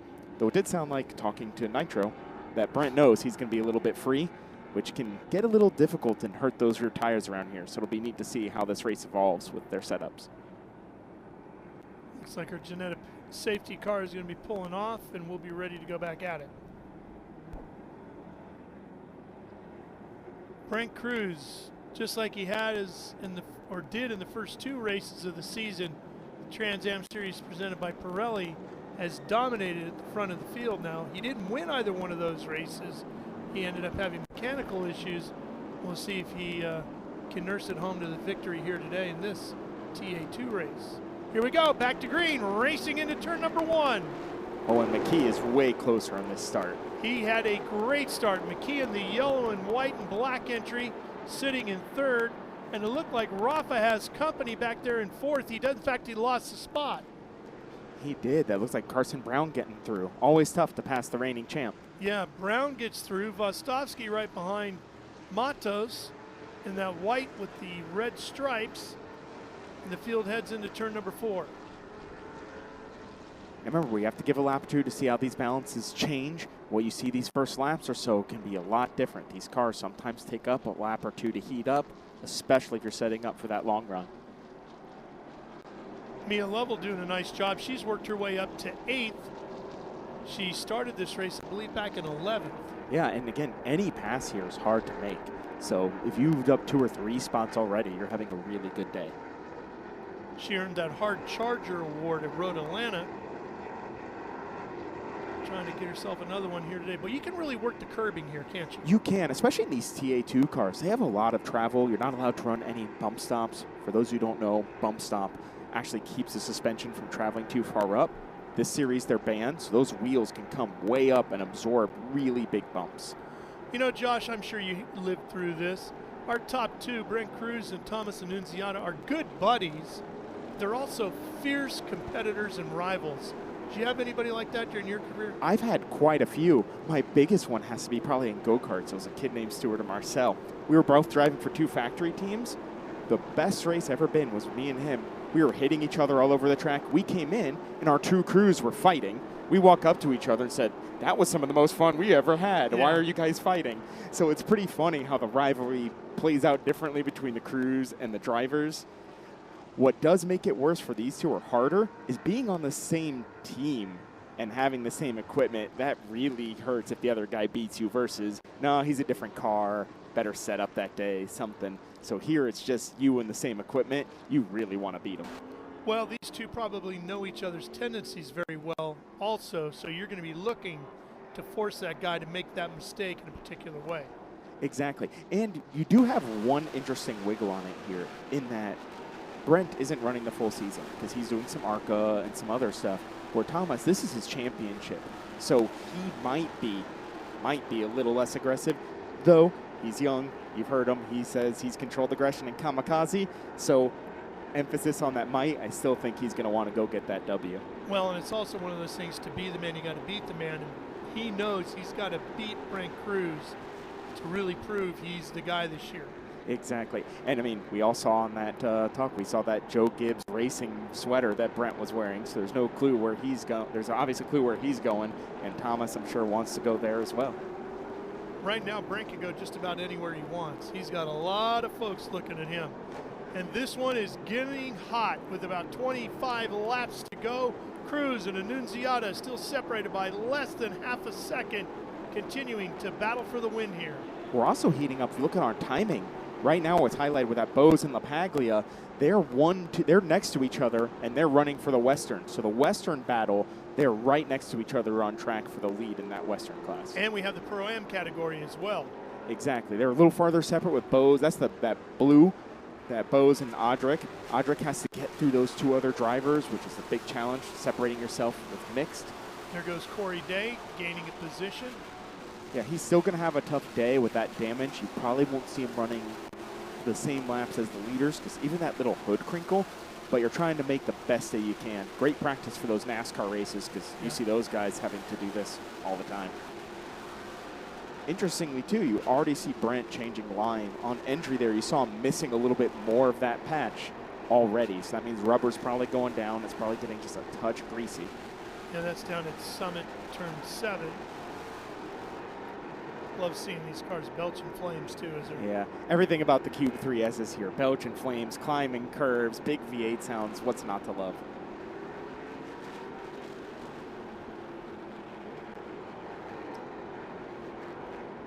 And along along the eastern edge of the racetrack here. And on board with Noah as we come into Q3 turn 11, hairpin. Really important to get down to this paint just like he is. Wrap it, all the traction's on that paint. Really unusual feature of this track that paint has all the grip in that corner. That's that FIA paint that has that extra grip in it for when it gets rainy, they can still get good grip off the paint. Yeah, it's incredible. You can see him really fighting it a little bit. Turn 1, 2. 2 is really bumpy on exit now. The cars tend to bounce, squeezing that power down. Really good job there. 3, really important. You keep it to the left. Oop, got a little far wide. That makes 3A a little hard. That's why he had to brake a little bit. And it looked like Vostovsky was off driver's right at the top of the exit of 3A. Yeah, really easy to do there because it's so blind. This part's also blind. You have to really be light and smooth on the brake, put that splitter on the ground, try to roll all that speed. You let it come up a little bit. Now he's going to aim back for that hole, try to squeeze the power down right as the pavement changes, chase it out to the edge. Here's the only spot you get to take a breath before braking into our Summit Racing turn 7. Float a lot of speed out to the white line, which he did. Great job, Noah. Watch Vostovsky here on the inside. Oh, this is on board with him. He just lost it up there. Big tank slapper. But look, he comes all the way around. He's stuck to the inside, and right there, he's in a blind spot as the rest of the cars are cresting the hill at 3A. That is a scary spot. He's lucky he ended up driver's right. If he was in driver's left, that would have been a lot uglier. Oh, we see Brent starting to wiggle coming out of 11. So he said it was free. If the car starts free, they usually don't get better. Yeah, they only get freer. Especially with the fuel tanks in these. The fuel tanks way out the back, so that rear end just gets lighter and then adds more rake, which makes it more free. So I think Thomas and Annunziata might just be laying in the grass a little bit, trying to pressure Brent to hurt those rears. Well, Brent did put a couple of tenths on him on that last lap. Let's see if he can hang on to those. And that said, these Pirelli tires are durable. You can slide them around without totally killing them. Here they come over the hill at 5 and into the carousel. And then McKee right there with Matos behind him. We got Corey right behind him, Brown. too. And Corey behind Matos. Yeah. Oh, a few little wheel dips off. Really easy to do there because as soon as you come out of the carousel, all the camber in the road flattens out. So it's like you're on an oval track that loses its banking all of a sudden, and the car slides out to the right really violently.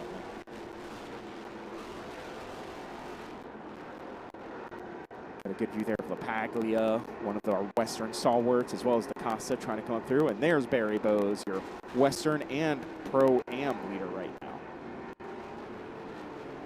And it's amazing what he puts into this. I can't think of a harder working amateur driver than Barry Bowes. He races Western, Nash, Pro-Am, and does even club weekends in this TA2. He really puts the work into this craft to become a better driver. It's amazing to see. Bowes is in that 27, the white with the light green and the orange. Chattanooga, Tennessee driver.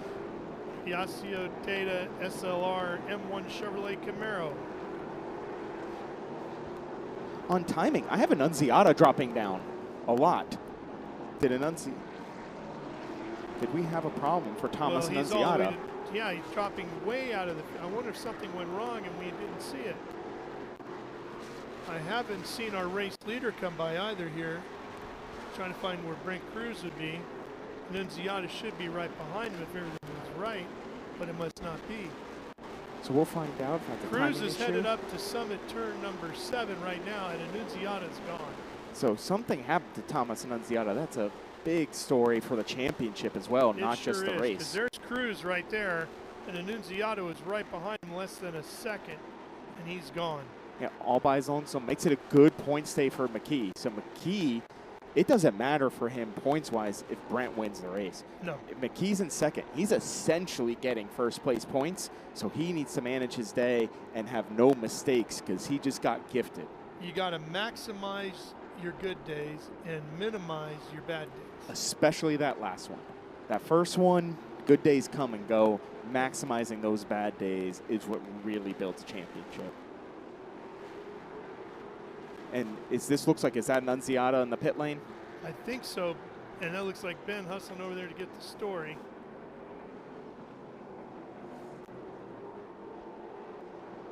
That is, and they're pushing the car. Never a good sign when you're pushing one of these cars. No. I wonder if it just lost power on him or what went wrong. Driver out of Colts Neck, New Jersey, that Nitro Motorsports Toyota Camry.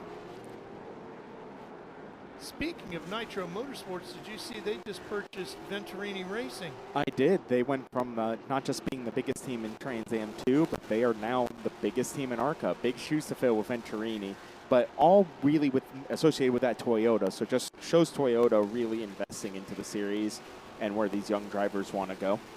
Well, the Venturini family, legendary in ARCA competition. Big Bill and then Billy Jr. taking the team over, and of course, good friend and colleague Wendy Venturini on the television side as well. The whole family's been involved in racing for years. So congratulations to both. And here's Woltowski trying to do a recovery drive after that spin. Probably doesn't have much damage. Hopefully didn't flat spot it. But I can't think of a more difficult track to have to do a recovery drive because passing opportunities really come in a premium here. Showing himself in 15th right now.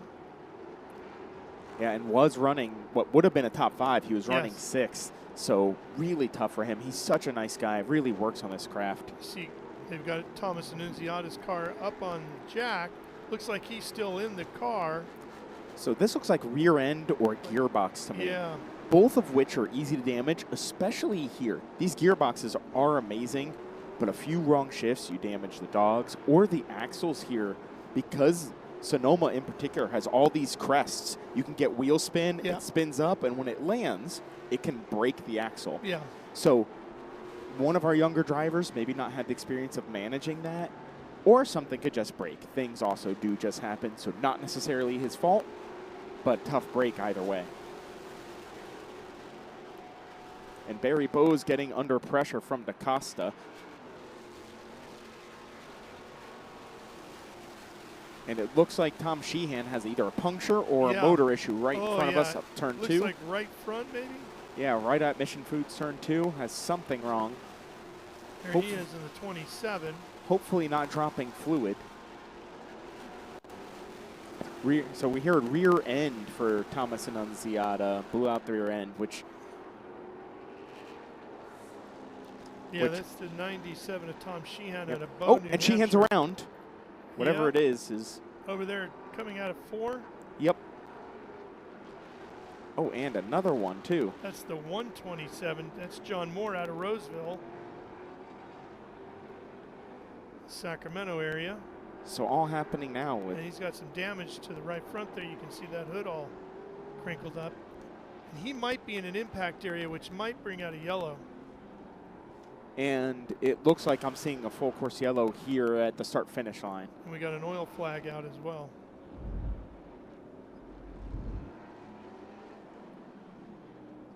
That's Moore. He just went off at 1. It looks like it may have been oil. You can see there's a line, a shiny strip. And I wonder if that's from Sheheen. That's my bet that that's from Sheheen. Or it could be rear end stuff from Thomas Annunziata. But sliding off in the oil, which means they'll have to go clean that up. Really tough break. When you hit that oil, there's nothing you can do. It's even, for those of you who've driven in winter, it's even worse than hitting ice. Yeah. And that is not a place you want to have a problem at speed. Yeah, and that's the scariest spot to have it. And you can see that little streak we have going up. Fortunately, the angle that he went in there, he had a little bit of runoff before he got to the tire barrier. Yeah, always nice to see it crinkle like that. Car bends, car crinkles. That's absorbing the energy that's not going into you. So a lot better than just lawn darting it in there. And really tough break. Nothing you can do when you hit that. You just hit that spot at the wrong time, and you were one of the first guys through the oil.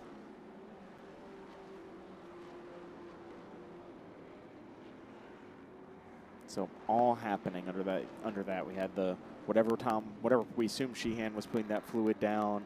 Moore in the wall and Annunziata out with that rear end. Really, really a shame. And there's our dark clouds. Yeah. All right, let's go to Ben to hear from Thomas Annunziata.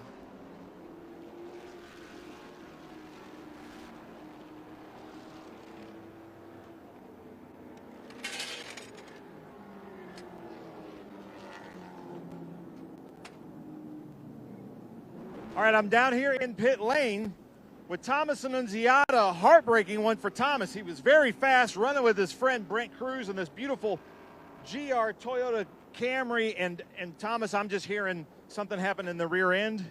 Yep, went to shift into second coming out of, I believe, maybe 6 or 7. And yeah, didn't go anywhere. But yeah, I thought we had a chance to battle Brent. We were good, especially within the dirty air, and I felt like my car was getting better. I think it would have been a good battle. But, you know, hopefully his car doesn't break down, get a nitro win under the belt at least. Yeah, thank you to my sponsors, Chip Boys, and Nitro Motorsports for making this possible. And it's unfortunate, but, you know, we'll see what we got next time. So you're going to have to come back to beautiful Sonoma to redeem yourself, huh? Yeah. Yeah, maybe what Laguna Seca next weekend should be good. I hope so. So we'll see.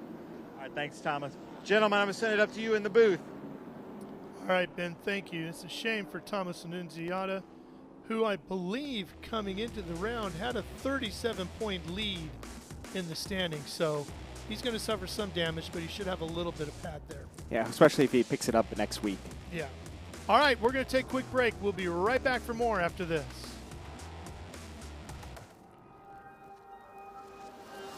How good is this? Look at this view from Losowski.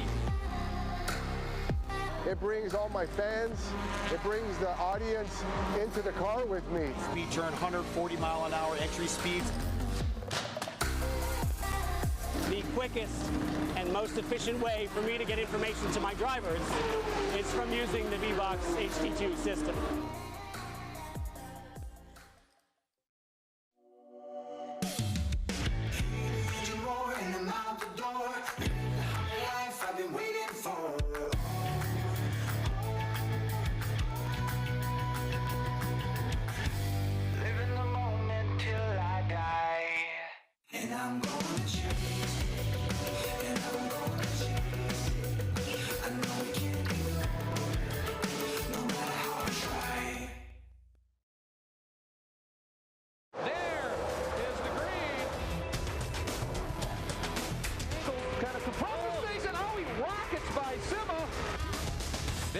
Said. One of the ways you overtake here at Sebring is really good in the braking zone, like this one right here.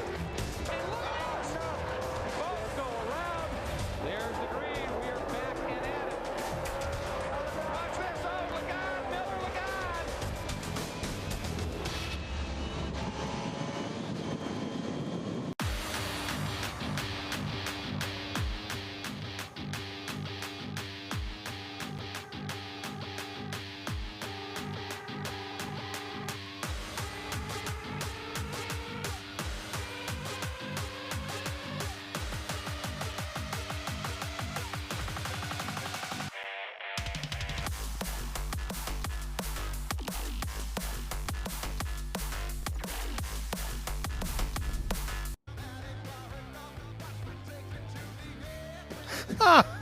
Here you go, John.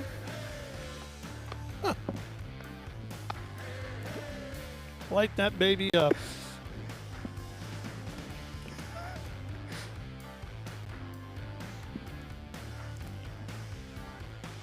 Usually wears a cowboy hat. I'll get some Dick Trickle vibes. Yeah. And you're getting told you got to put it out. Oh, that's funny.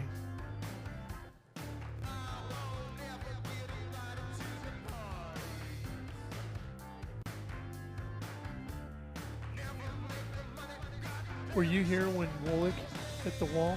No. He came in a 9.62 as an IMSA weekend, comes across start finish, flat out goes into one, and had a mechanical failure, and that thing just went straight to the embankment there, and it cartwheeled all the way up underneath that bridge. My favorite here was the Australian guy in the NASCAR who was swearing at it. All right, we are back here at Sonoma Raceway. You're watching live and free on Speed Sport 1. Hope you're enjoying the coverage of our Cube 3 Architecture TA2 category. Here's Sheheen's car that is on pit lane. That we believe, yep, you can see all the kitty litter underneath. The reason for the problems with the oil in the turn 1 area, Josh.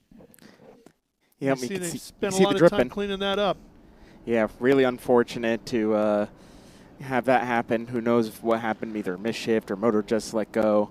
Really tough day for Tom Sheheen, and really tough day for Mr. Nunziata, who has joined us up here in the booth. Yeah, unfortunately, Thomas, we get to have you in the booth because we'd rather see you in the race car, but fortunately for us, you always do a great job up here. Tell us about what went wrong. Yeah, it's unfortunate. I felt like I was super fast. There's a lot of dirty air, so even in the dirty air, I felt like I could still catch Brent. It would have been a good race, I think, between us. But yeah, just rear end broke is what it sounds like. So she went to shift to second gear, and it went nowhere. Yeah, no, there's no doubt you had the pace. You were right on him all day, even with all the restarts. Yeah, it is what it is, right? It's racing, so you're going to have good and bad days, and Is fine. Is the dirty air worse behind the fellow Toyotas? Yeah, that means yes. I don't know, honestly. I haven't been behind too many people this year. Fair enough. But, yeah, it was decently bad. I had to pick a few different lines within the carousel and the S's, but overall it's currently 33rd. Damn. Yeah, overall it's fine. So we'll get it next yeah, time. you see that currently 33rd, but you did have, what, a 37-point lead coming into the weekend? I thought it was more, but I could be wrong. It might be 37 now. Yeah. Okay. Well, hopefully there's enough of a buffer there to get you down to Laguna and ready to go at it again. Yeah, that's the plan. Especially, I mean, this year I'm going to be, I'm going to be racing some NASCAR races during some of the Trans Am races. So I'm going to have to start last in one or two more of these races just to get the NASCAR race in and come back here. I'm going to miss qualifying, so I'm going to start last. But you know, I wanted the points gap before doing that stuff, but it's fine. We could try to build another one soon. Speaking of, really good job at Rockingham, especially considering how hot you were. So, seriously, I know it's a new program and a lot to grow. And you were fast, so it was actually really impressive. That place is tough too. Thank you. Yeah, I don't do oval racing, so it's been a learning curve for sure. But I've done better than I thought I was going to do. And yeah, we were flying. Our Cope family racing car was much faster than it usually was, and we were all putting it together. Unfortunately, we had a problem there at the end, but yeah, it's a whole different style of racing. It's pretty wild. What was your biggest surprise going to the Rock? I mean, with the new tarmac, you're on the gas immediately. So as tight as that track is, I mean, the G's just rip you down into the seat. It's absolutely nuts. After a qualifying lap, your legs are shaking easily over 150 beats per minute with the heart rate. But yeah, crazy, wild experience. Yeah.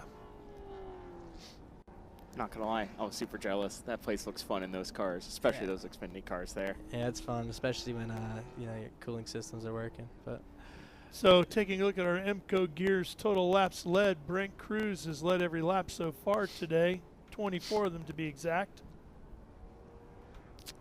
Yeah, I think it's going to be hard for anyone to beat Brent.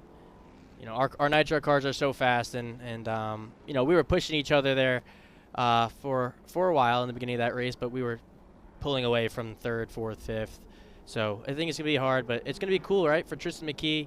Very young driver, a lot of potential, and he's running second right now, looking for, I believe, his first podium, which would be super cool for him. And Rafa Matos gets to, he has a really good spot, really good running weekend for Silverhair, and you're welcome, Silverhair, for some points. He's going to be closer now, so that's fine. Well, McKee nailed Rafa on that last restart, and that really made the difference there, how he got that position to third, which now becomes second with Thomas falling out. Mm-hmm. And each car you get is less dirty air, so his car will get a little bit better too. The only thing that's sad, the only chance I think they had to challenge Brent was a long run. Okay, just hearing from our production crew, weather coming into the area, and as you look off to the far north into the hillside there, it looks like there's some rain falling. And Thomas, you're not seeing wrong. This one over here to your left, my right, gets that evil grin going because he thinks wet weather is going to wreak havoc for these drivers. Yeah, he can't wait. It'd be nice to be in that situation right now. That'd be another huge tool to possibly take the lead. But that could be good for you, right? Because some of these competitors you're chasing with points might have some issues if it gets a little wet up. Yeah, I don't wish bad on anyone, but I need a little help now. Come on, rain. I don't know. I think he's like me. I think if you're in the car too, he wouldn't be too upset if it was going to rain. I'd be Just so be happy. Fun. It's hard to pass in these cars, especially in the dry. And me and him were very equal. So you know, he was better than me in some sections. I was better in others, but it was hard to get close enough. to make a lunge at it, but it's definitely possible now, especially if it's raining. Yeah, he looked better in. You looked better off. Yeah. Is that what it was, pretty much? I mean, he was better in the first section of the racetrack. I was better through the tight stuff in the midfield. And honestly, I felt like I was better in the last sector, too. I felt like I was, you know, I From take here, a it couple looked like steps down. it looked like your power down was better, but your corner entry was a little pushier. That could have been the dirty air too. Yeah, it was so bad in the fast corners, but I figured out a way. Is it raining over there? It sure looks like it's raining to the far north end of the racetrack. So we might get some pit stops? We might. And we have 17 minutes left, so there's still enough time to go racing. So maybe. I mean, hopefully these guys pick it up a little bit more. Let's see. Were they cleaning the dry stuff? yeah, there was oil. Oil went down, and someone had a crash. Mr. Moore had a crash after he went off in the oil from Sheheen. I wonder if the water helps that at all. Now, well, oil and water don't usually mix too well. Now, if I were running in the back, and if any of you were running in the back out there, hear this. Take the gamble. If you think the rain's coming and you're already running in the back, throw on the reins and maybe you get lucky. If you're already running in bottom 15 right now, you're not going to win the race. Yeah. So let's try. Roll the dice. Someone go for it. Boris said Jr. having more issues with his car. He had power steering issues earlier in the weekend. They got through that, but now it looks like something in the rear end of the car. I can't tell if that's wet or not. It looks wet. Bring him in. Thomas, we were talking earlier about how Nitro has purchased Venturini Racing. Is that going to impact things for you at all? I would think so. I would think so. Yeah, I am running with Nick, with Nitro Motorsports, for Lime Rock in the ARCA race. That's one, though. We'll see what happens next year, but I just got to keep doing my job in the racetrack, and hopefully opportunities come along, but it'd be cool to get an ARCA win. The grin speaks volumes. I think there's also a relationship between Cope and Nick Tucker, not the Cope chassis, the Derek Cope he drives for in Cope Family Racing. Yep. I think they're also family, so I think he's going to play out pretty well for him as long as he keeps doing his job. Yeah, it should be good. We'll see. And I'll be doing some NASCAR stuff, but in a different NASCAR series coming up. I'll be doing some NASCAR Canada soon. Oh, really? Doing some road racing up there. That's cool. Look at the windshield. Wet. Oh, yeah, it's definitely wet. What, any word on how long we're going to be under yellow here for? I think it's just the oil pickup. He oiled from here down to turn 4. So there's a fair amount of oil, but it looks no worse than St. Louis did last year, so let's go racing. Yeah, I agree. Yeah, whenever that stuff happens, it's just better to just pull right off the racetrack because, we caused this problem. So for future reference for any drivers that have those issues, just pull off the racetrack.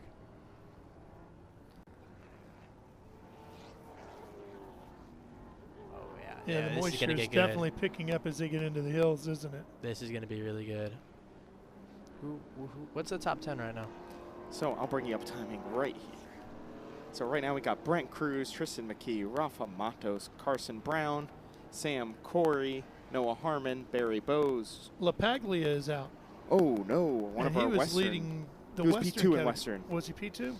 Yeah, because Barry. That's right. On that puts Barry Bowes to 7th. Speaking of him, Julia DaCosta. Brody Goebel, who started way in the back. He started second to last and is running 9th right now. So unbelievable drive from Brody Goebel and Jared Odrick in P10. Let's go down to the pit lane. Here's Ben Sissel.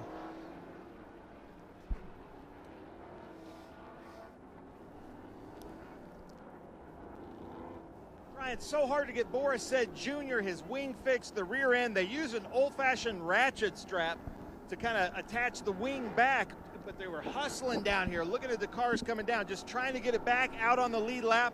Boris said Jr. is back out and is HendrickCars.com back on the lead lap. Back to you, gentlemen. All right, Ben, thanks. Brian Keselowski over there getting that car ready to go back into the race. I noticed on a camera shot from Summit Racing Turn 7, it is Wet. raining down Yes.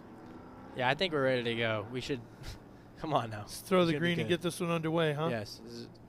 Let's go. Especially when I'm in the race car. I mean, some of these yellows take way too long. We need to get going, guys. Let's go. We have some action. We have some fans ready to see a really cool finish here in the wet.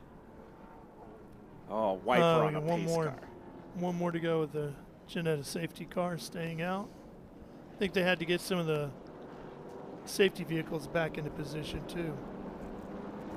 Yeah, but I would imagine everyone's coming in. I don't know. It's only 12 minutes. I think it. Would you take the chance and run for it?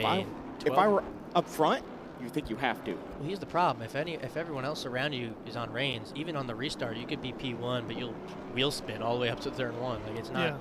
Yeah. I get if there's 3 minutes to go, 5 minutes to go, but this is even 5 minutes to go is late. You're gonna have to come in. Again, if I were one of the guys in the back, I would have already come in and taken the gamble. Like right now, if the pits are open, come Why get your not? reins. Are they open? I don't know. They should be. I mean, if you're Corey Day, it'd be the perfect move, right? Exactly. What happened to Corey Day? He got into Rafa on lap 1 and bent the front, and the hood popped up on him.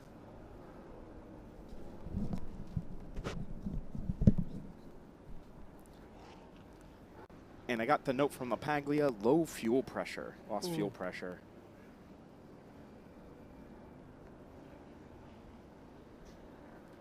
So apparently Thomas's car has been repaired, and that's why he just dropped the headset and ran out of our booth.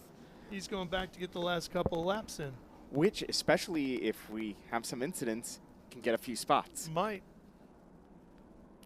But yeah, I really want to call out Brody Goebel again. He started 39th and is running P9 on timing right now. That is incredible considering we haven't had that long of green flag runs. Yeah. They're still moving safety vehicles around.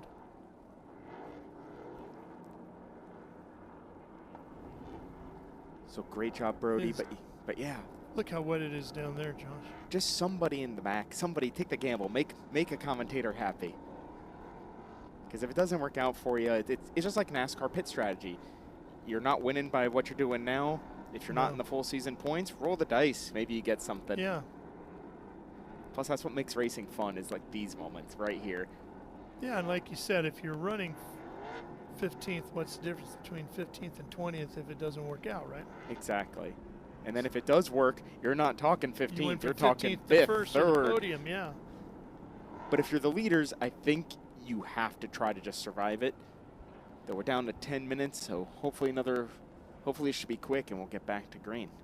Okay, they're going to brush our oil one more time, it looks like, with the safety vehicles. And now, I know we've talked a lot about the tire heating. For those of you who don't know about slicks in the wet, temperature is critical. A slick in some damp track can work if you can get it hot enough. Getting it hot enough is really hard. So you're going to see a lot of gas and brake, a lot of gas brake to try to build that heat in those tires for when we go back to green, because they can grip okay if they have temp.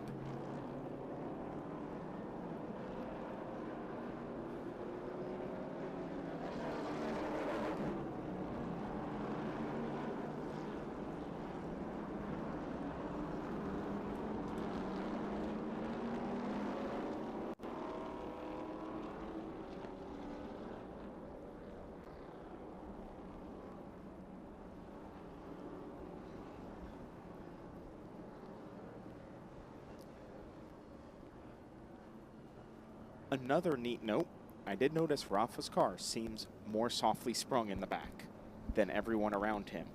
That will be an advantage in the wet weather because he will have more rear traction in a straight line than others. So we may see a little something left from the reigning champion. Well, these first two races of the year with our Trans Am Series presented by Pirelli, Brent Cruz has been the guy and has dominated the day until the very end, when he had two mechanical issues knocked him out at Sebring and Road Atlanta. Now here we are at Sonoma, and he's dominated today, and Mother Nature might knock him out. It might, and notice now you see guys running offline because they're looking to see if they can find something. And there's the helmeted Thomas Annunziata getting ready to get back behind the wheel of his Toyota. And notice they're also, since they're there, they're going to put on some reins, it looks like. Can't quite make up a bunch of laps in the few laps remaining, but you can at least go get a good feel in the rain, see what it's like. But notice all the guys under yellow right now have been driving offline, looking for that grip. The grip in the wet is wherever you weren't in the dry. The dry line is super slick around here, especially with that sealant on the track. Looks like one of the HendrickCars.com machines is on pit road as well. We may... Don't know if it's Corey or Boris. We may be coming back to green. It's going to be close. Right now the lights are still on, but it's going to be close. So it might only, if it's not this lap, it might only be one more. And we may get a damp sprint. All right, let's see if we can get the Ginetta safety car off. Looks like the lights are still on here. So usually if they're still on at 10, we're going to do one more.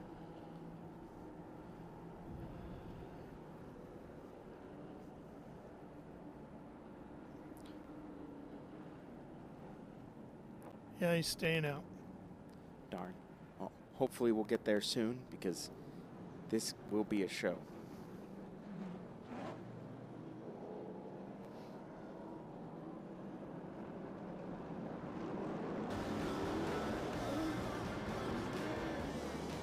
Well, while they continue to circulate here and we get the track ready to get back to green, we will step away and take a quick commercial break here on Speed Sport 1.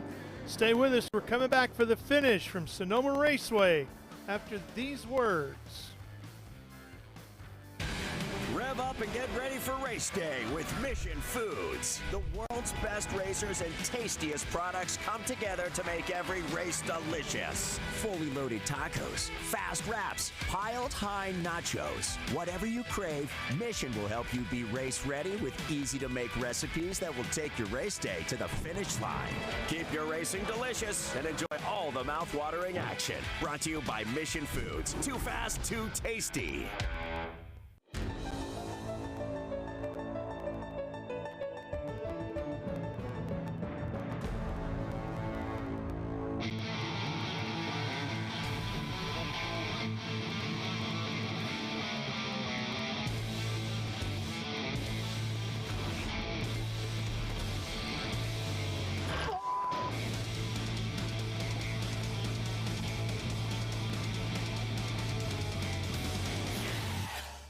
Okay, so pretend this is your race car. It's on the trailer, and you have an accident. Ouch! At least your truck's insurance will pay for another one? Yeah, not so fast. Standard insurance won't replace your race car, whether it's in the trailer, in the paddock, in the garage, or the repair shop. But at Haggerty, we can protect it for what it's really worth anytime it's off the track. No matter what or where you race, all for less than a set of race tires. Haggerty, let's drive together. What does it mean to be built with Summit? It means you're hitting the autocross, drag strip, road course, trail, dirt, or open road with confidence. Because built with Summit means you're using parts from the top names in performance. Priced to make your project affordable. And it's all backed by trusted tech expertise and blazing fast shipping. Summit Racing Equipment. Let's build it together. SummitRacing.com.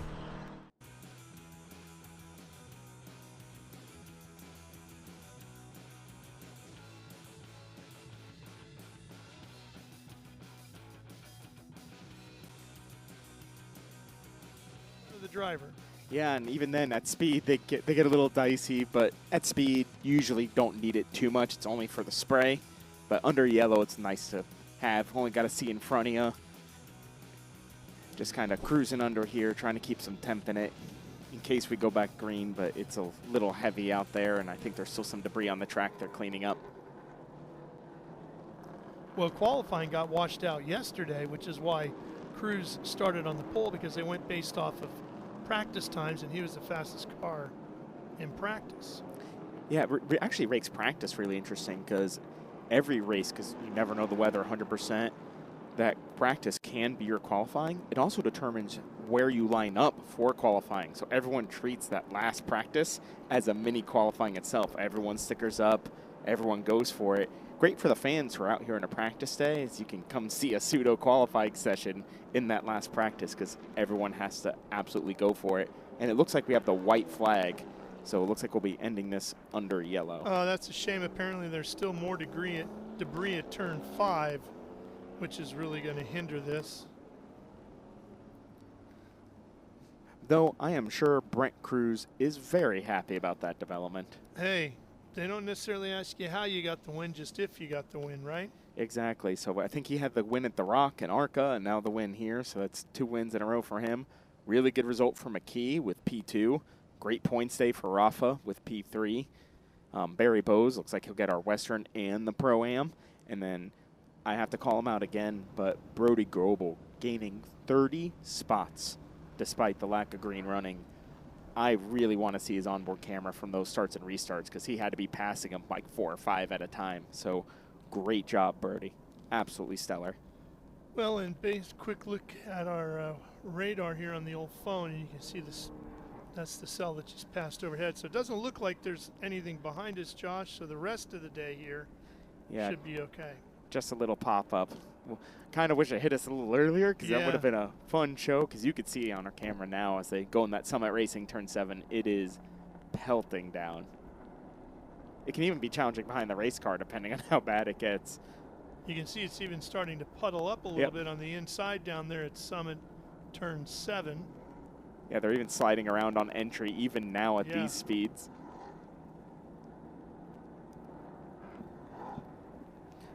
Got to be a little disappointing for Annunziata doubly, you know, had a problem break, gets to come up in the booth with us, gets to hurry up to get in the car, and just rolls around.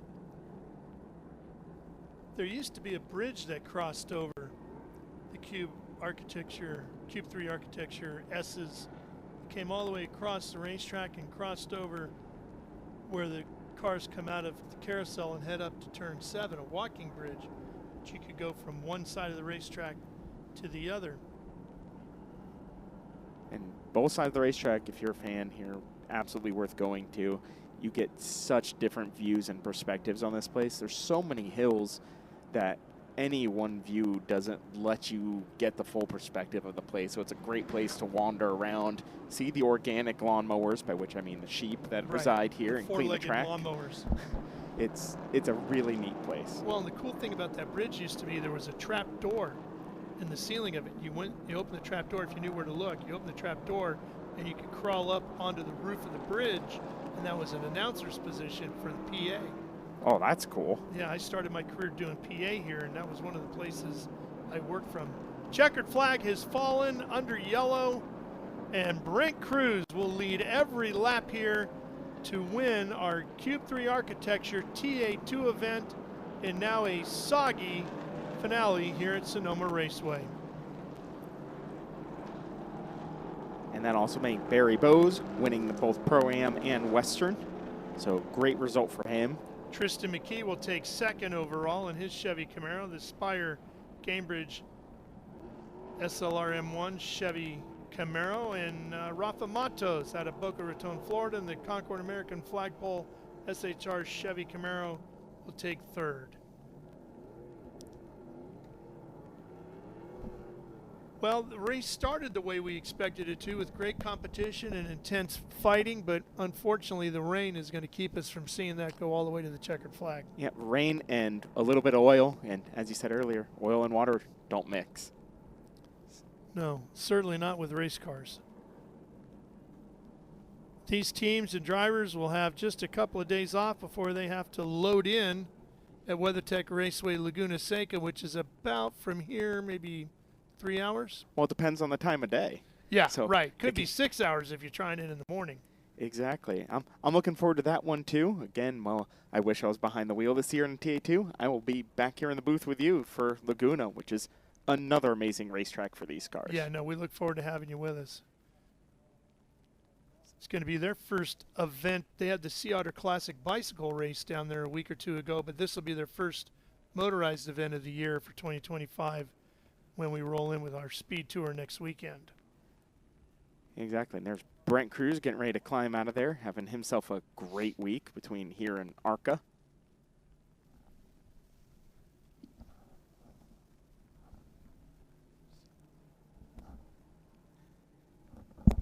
And he's who is happy to see it end under yellow. He didn't want one last restart.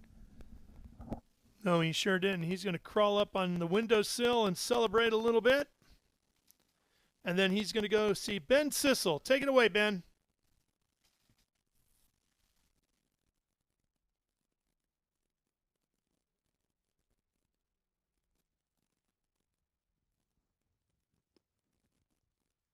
For the big congratulations, Nitro Motorsports. Then we also have Barry Bowes down here, who won the Western and the Pro-Am. Right now we're waiting on Brent to take off his helmet, his Hans device. Getting a little congratulations there from Nick Middleton, Brian Keselowski, giving him a big hug.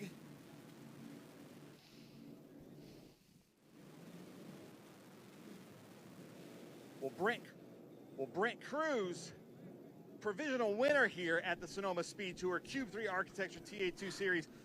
At the grid walk, I did say, I'll see you at the podium. I didn't know if it was going to be the top step, but man, what a great performance out there. How was your race? Yeah, you did, Ben. I know, I'm just kidding.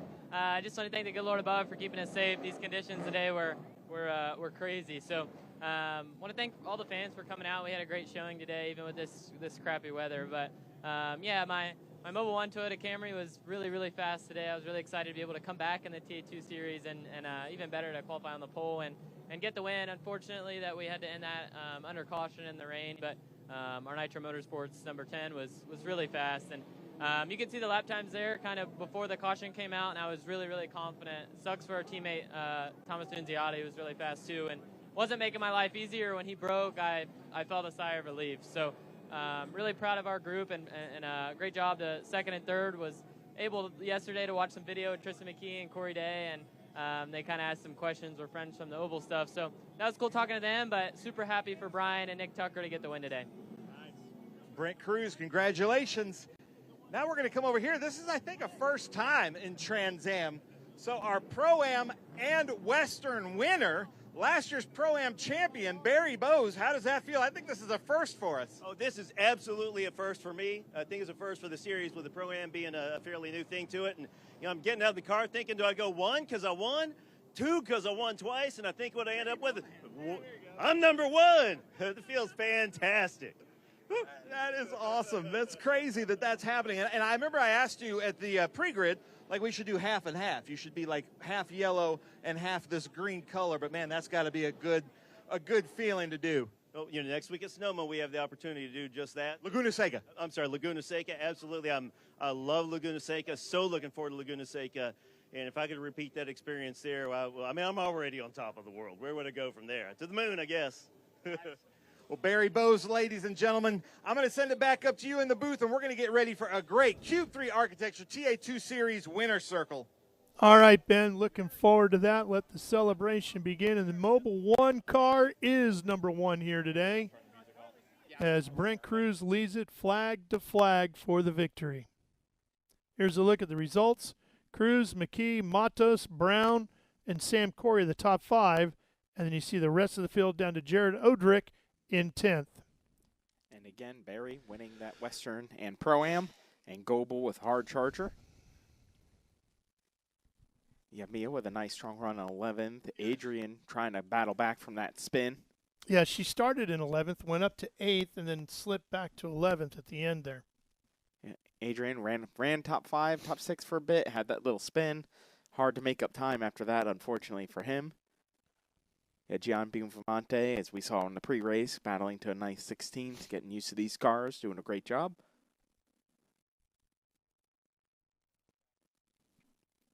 Well, there's Corey Day and Boris Sett Jr., who both had frustrating days in their HendrickCars.com entries.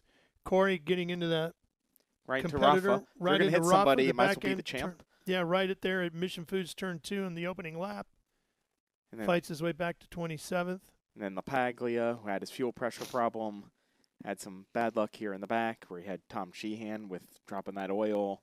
Of course, Annunziata running second until, unfortunately, that rear end gave up the ghost. And Mike Skeen, who's just happy to see the weekend come to an end. Yeah, I think he's ready to move on to Laguna. I think this hasn't been the best working vacation for him. No, right now he'd go anywhere but here. Yeah. He's just ready to get out of here. Exactly.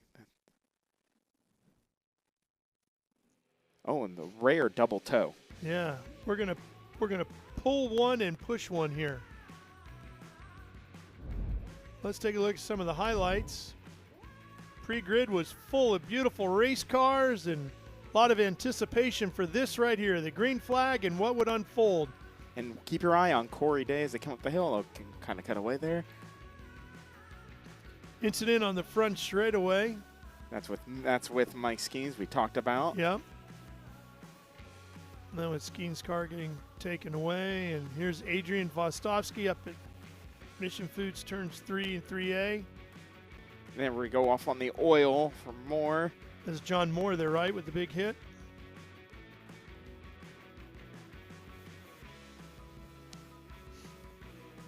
Corey Day fighting his way back through the field. With all that duct tape on the hood.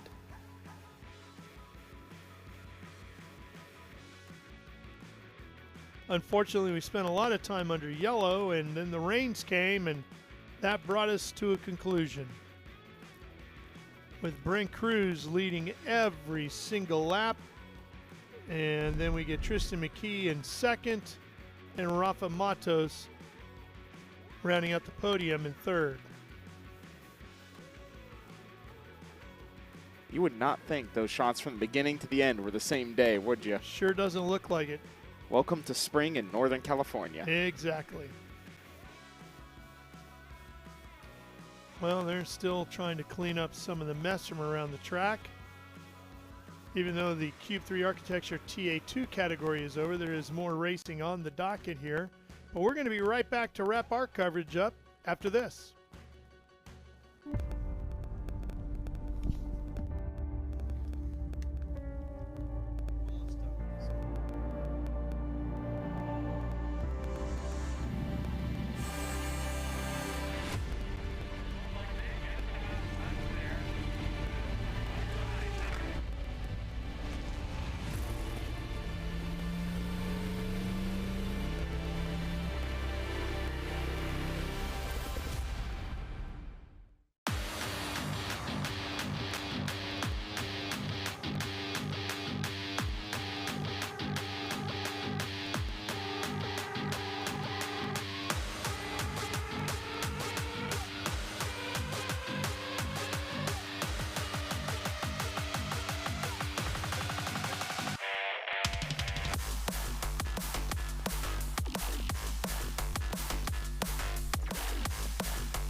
Rev up and get ready for race day with Mission Foods. The world's best racers and tastiest products come together to make every race delicious. Fully loaded tacos, fast wraps, piled high nachos. Whatever you crave, Mission will help you be race ready with easy to make recipes that will take your race day to the finish line. Keep your racing delicious and enjoy all the mouth-watering action. Brought to you by Mission Foods. Too fast, too tasty. All right, Sonoma SpeedTour. How about a big round of applause for our Cube 3 Architecture TA2 Series drivers, the 3 different classes, the podium. Keep it up. I know you guys are trying to stay dry, but keep up the energy. This is going to be a lot of fun. Our Western Championship in 3rd place, a true fighter in the number 40 Nitro Motorsports. Let's hear it for Mia Lobo. Nick Middleton here with Cube 3 Architecture and Design, giving out the trophies. I like this crowd. Keep up that energy. Keep it up. 2nd place in Western. Just a few years ago, he was our Western champion. all the way from Canada. Ladies and gentlemen, let's hear it for Brody Goebel. Here he is with Brown Brothers Racing. Brody starting from the back and had to work his way up. He was late to driver's meeting and had to start from the back, so nice job, Brody. In first place, ladies and gentlemen, I think we have a Trans Am first that you're about to witness today. The ICO Data Franklin Road Apparel. Let's hear it for Barry Bowes. First place, Western. And don't go too far, Barry.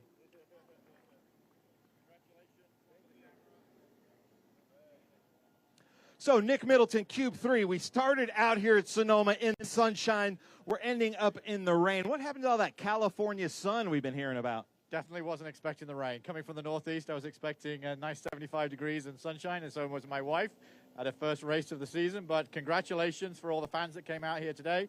All the crew that put on a phenomenal race and a show for all the fans as well. But the drivers as well, congratulations for everybody that is on the podium today. And we'll see everybody at Laguna in a week's time. How about a big round of applause for Nick Middleton, Cube 3 Architecture. So, Mia, you're doing the Western, you're doing the National. How was it for you out there? It was really awesome. I was trying to do it all. We started 11th, made our way up to 8th, but I made a mistake, so I dropped a couple places. But I was just super grateful to be out here. My team, Nitro Motorsports, worked really hard to get me a brand new car to race here, and it was super fun today. Nice. I love it. I love it. Mia Lovell, ladies and gentlemen. I always let people take the mic. Brody Goebel, welcome back to the series, man. You started in the back and moved your way up to second and Western. That's got to feel good. Yeah, I mean, it's awesome practice, I guess, passing 30 cars. But I was in damage control all weekend long here, and I feel terrible for the boys. And we're quicker than that, and I just made a mistake. I had the wrong schedule up on my phone. So, yeah, go figure. So first time and last time that will happen. But it was fun ripping through the field and, you know, making my way as far as I could for it. I wish we got one more green at the end there, and it was, I think we had a top 5 car overall, which would have been pretty cool to see for a West guy to run up front kind of with the Nationals. So thanks to Brown Bros Racing and the entire team here. We had Fixie Wheels on board this weekend, and gutted for the boys that I made that mistake. You know, anyways, I'm still hung up on it. But, yeah, no, thank you for everyone for coming out, and look forward to doing it again next weekend. Brody Goebel, ladies and gentlemen. Somebody get this guy a watch sponsorship. Now I'm going to give Barry the mic. Barry, tell us about your race out there. Tell us about your race in the Western Championship. So absolutely, it was a fantastic race. First race in Western Championship. It was the 3 of us on the podium here over at Button Willow, and right, fantastic race. Early on, I had nothing for these guys. We had to restart, and I was kind of keeping up, hoping I could move up. Didn't quite get forward. Racing with these guys is absolutely fantastic. Brody, give me your number, and I'll text you for the next drivers meeting. Because right, you're the competition. You're also right a teammate. We're both in M1 cars, which have been fantastic for us for the entire season. And I am just so happy to be up here at the top of the podium in a West Coast Championship. These guys are incredible drivers. This is their home turf, and it means a lot to be able to come out here and be with the camaraderie and be able to win sometimes. All right, Sonoma Speed Tour. Let's get loud. Let's hear it. Mia Lovell, Brody Goebel, Barry Bowes up here. Hold those things up. Right here at Sonoma Winner's Circle is where I met Brody just a few years ago, and then he just kept getting on the winner's circle.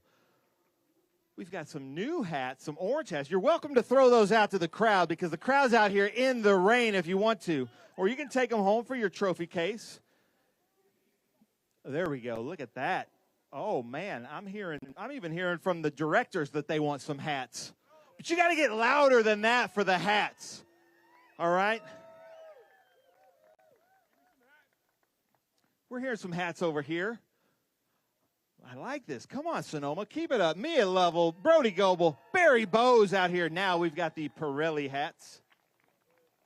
Mia, you're keeping your hats, huh? There we go. Oh. Nick Middleton's about to fight you for that one. Who wants a hat, Barry says. Oh, Seth Ditos.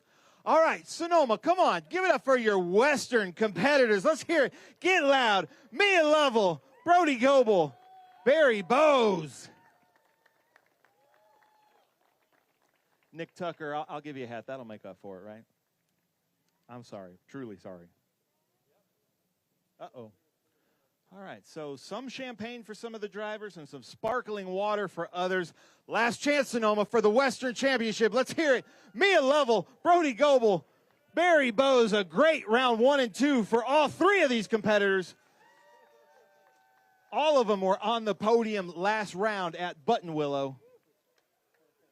Yeah, Mia, you brought a knife to a gunfight. Sorry about that.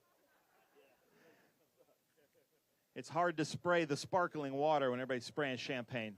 All right, come on. Round of applause. Hold on. Eric, do we have one more thing for them? That's it. All right, one more time. Western, Mia Lovell, Brody Goebel, Barry Bowes. Nice job. That was a good race. I just heard Barry say that was fun racing with you, Mia. I love the camaraderie here. Now we're going to go Pro-Am, ladies and gentlemen, all the way from Chicago, Illinois, with the HP Tuners, Mike Cope Race Cars. Let's hear it for Keith Prochuk. Come on, Sonoma, we can get louder than that. There you go, Troy. In second place in the 1-0-0. And these two were both on, actually all three of these guys were on the podium just a few weeks ago at Road Atlanta in the Pro-Am. Let's hear it. Jared Odrick, black underwear, cool box. How about that? And then in first place in Pro-Am, and I believe this is a Trans Am first. Let's hear it again. Barry Bowes, Osseo Data, Franklin Road Apparel. That's crazy.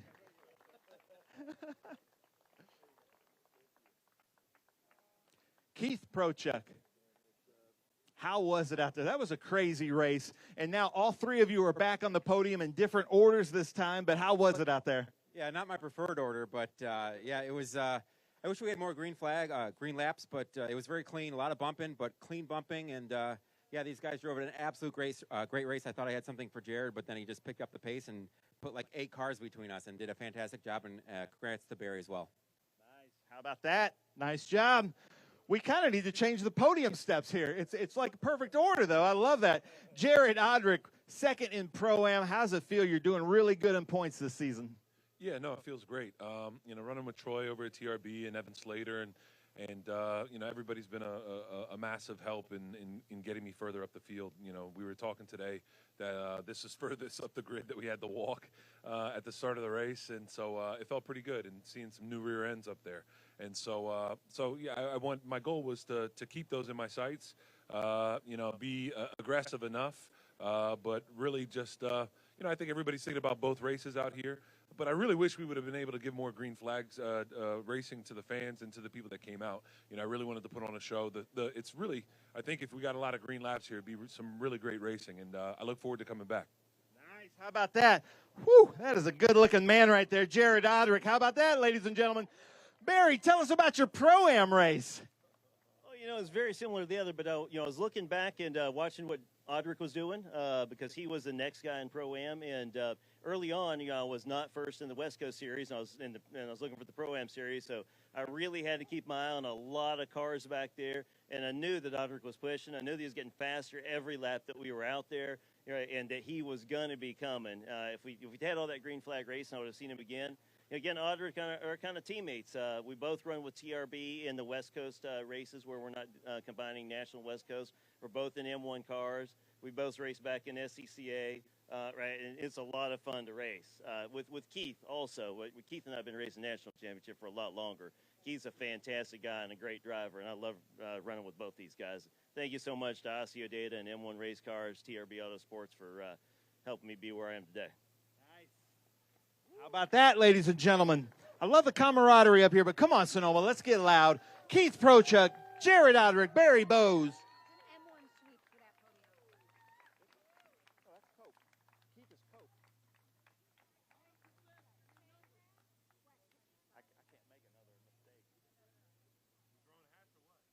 Yeah, we're throwing hats, he says. Jared's got an arm on him. Oh, right to Troy. Look at that. Nice job. There we go, Keith. All right. Ooh, look at that. You can put that on eBay. All right, come on, Sonoma. We got to get a little bit louder than this. If you get loud, it actually warms you up. Let's hear it. Keith Frochuk, Jared Odrick, Barry Bowes. Who wants a Cube 3 stress cube? Let's see who's got an arm here. There we go. Nice. I love it. Now one more. Sonoma, stay with us because we got the Nationals coming up here. Oh. Keith, where you going? Oh, there we go. Come on, Bowser. You can come and get it. There we go. Put on the Pirelli hats. Wait, did you throw the wrong hat? Wait, where's that Pirelli hat? We'll give it back to you. Who's got it? We'll give it back to you. We need that for photos, but we'll give it back to you. Trust me. I can't make any more people mad today. And I've lost my coordination. I'm trying, guys. I'm sorry. Don't throw that hat yet. All right, come on now. One more time, Sonoma. Keith Prochuk, Jared Odrick, Barry Bowes in Pro-Am. But we owe that guy in the Toyota hat the hat. All three of these gentlemen can have champagne. And they're racing next week now.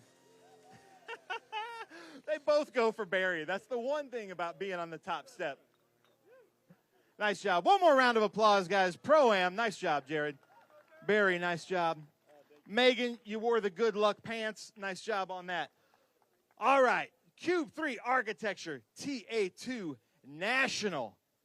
Ladies and gentlemen, our 2024 Series champion in third place, running with Silver Hair Racing, Concord American Flagpole. Let's hear it. Rafa Matos, the most winning driver in TA2 history.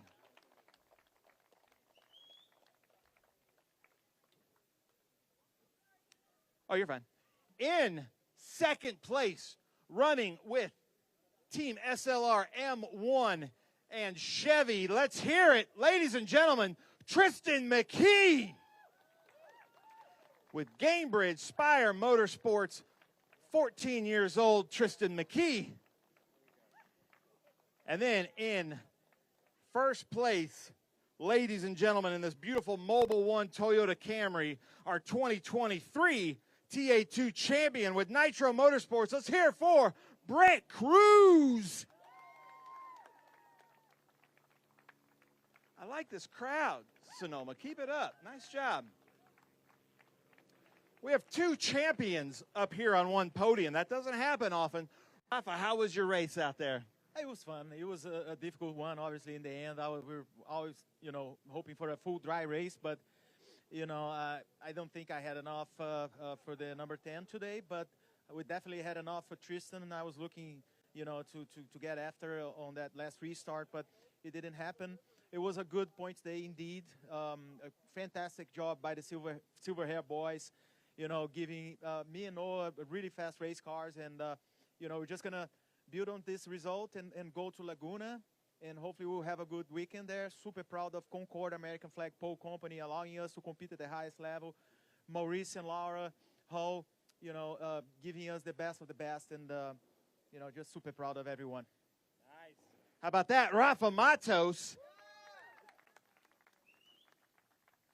First of probably many to come podiums in the Cube 3 Architecture TA2 Series. Ladies and gentlemen, Tristan McKee. Tristan, tell us about your race. How was it out there? It was interesting. I got off to a really good start. I went from 5th to 3rd in the first one and pretty much stayed there the whole race till Thomas had an issue. It was a good race. Need a little bit more for the 10 car there. I just got to work on a few things on my part and make my cars a little bit better, but I really have to thank all my people, Spire Motorsports, Hendrick Cars, all the SLR guys who helped get this car to the track and helped me throughout the weekend. I just got to thank all of them. They helped me a lot and get here, and I just got to thank them. How about that, ladies and gentlemen? Tristan McKee. Brent Cruz, take the mic. How was your race out there? Yeah, it was really good. I just want to thank everybody at Nitro Motorsports for bringing me another hot rod. I feel like every time we come to these things, we have a really good shot to win, and I'm just grateful to be able to show up when I can and get in a hot rod like I had today. I want to thank everybody at Nitro, Brian, and all the guys there. Nick did an amazing job. So happy for him and his group on the ARCA side of the things, too. They did great today. And can't thank everybody at Mobile One enough, and my Toyota Camry was as fast as it could be today. I want to thank my dad up above for spotting me. My mom's here watching, so cool to get a win in front of her. Really sucked we couldn't go green there, but I feel like it was the right decision. Driving in the wet with oil on the racetrack, wasn't a good idea. So yeah, great to be able to race Thomas' teammate. Sucks that he had to go to the back, but yeah, great job to Tristan and Rafa here, and glad to stand beside of them. How about that, ladies and gentlemen? All right, hold those up. We've got Rafa Matos third. Come on, Sonoma, get loud. Tristan McKee second. Brent Cruz in first. Turn your trophies. There we go. I do want to point out 3 different teams up here on the podium in Cube 3 Architecture TA2. Now we're going to do this. This is pretty neat. Cool Box, one of our sponsors, and actually Rivkin and Victor Chopla own Cool Box. They race in TA2, but Rafa Matos gets 2. Actually, you guys are flipped, I think, right? Rafa Matos gets 150. Tristan gets 250, and Brent Cruz gets 500 towards Cool Box and Cool Box accessories. Let's hear it for Cool Box. Guys, I like that. You guys are good. And don't throw those certificates out, but you're welcome to throw the hats out to whoever's loud out there. There we go. Maurice, Laura, I got to hear you if you want a hat. There we go. Boo! Nice, right at the Ferrari. All right. All right, come on. What, you guys throwing the hats? Oh, there we go. Uh-oh. Hold on, don't throw out the stress cubes yet. Hold on, Rafa. I got to give you another one. Here you go. All right, wait, hold on, Brent. Hold on. Hold those real quick, and then you can throw them out. And then we're going to see who's got the best arm. We're going to see who's the winner of the best arm up here. One more time. Come on. Rafa Matos, Tristan McKee, Brent Cruz. Boo! Rafa. Ooh, Rafa's got an arm. Brent Cruz with the height. That's a pretty good tie right there. Ooh, Rafa Matos going deep. Right to Chris. A little bit of a boomerang. So put the Pirelli hats on now, gentlemen. All right, Sonoma, we're getting to the end of it here. Let's get really loud. Cube 3 Architecture TA2 Series. Let's hear it for Rafa Matos, Tristan McKee, Brent Cruz up here. We've got Silver Hair, Team SLR, and Nitro Motorsports on the podium. I feel like we're going to see a lot of that this year. All right, Rafa. Rafa is bringing some champagne. And these two guys have sparkling water, so let's see what happens here, ladies and gentlemen. Rafa Matos, ouch! Right into the eyes. Why are you ducking? That's just sparkling water. Nice. Sonoma, one more time. Rafa Matos, Tristan McKee, Brent Cruz. Nice job right there up here, Brent. All right, one more. Our Omo Legato Fast Lap Award, getting a brand new watch. Oh, I see how it is. You get up on the top step, man. Brent Cruz, where's our officials, was about a second away from being late to driver's meeting. So this watch is going to come in handy. Hold that and show them. Let's hear for Brent Cruz, our Omo Legato fastest lap, Cube 3 Architecture TA2 Series. How about that? Nice job. Ladies and gentlemen, that does it for us. The Cube 3 Architecture TA2 Series, the Trans Am Series presented by Pirelli, will be back tomorrow. Stay with us on our live stream because we have some absolutely fantastic SVRA races coming up. We'll see you here in a little bit.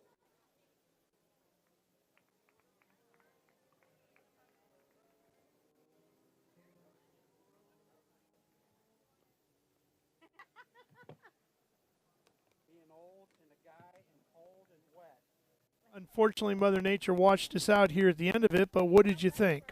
I think we saw a really important race for the championship. We got to see if Annunziata can come back from this next week.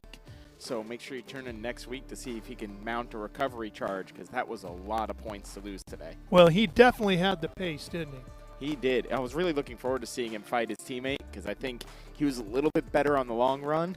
And I think we'll see those two go to battle. I don't know if Brent is going to Laguna, but we'll definitely see them. We'll certainly see Rafa come back even stronger at Laguna. Everybody will be headed down that way, loading in on Thursday, I guess, and we'll be hitting the racetrack on Friday. And see them. We'll certainly see Rafa come back even stronger at Laguna. Everybody will be headed down that way, loading in on Thursday, I guess, and we'll be hitting the racetrack on Friday and getting this one underway. Ben Sissel and Josh Hurley. I'm Ralph Sheheen. So long for now from Sonoma. Congratulations, Hurley.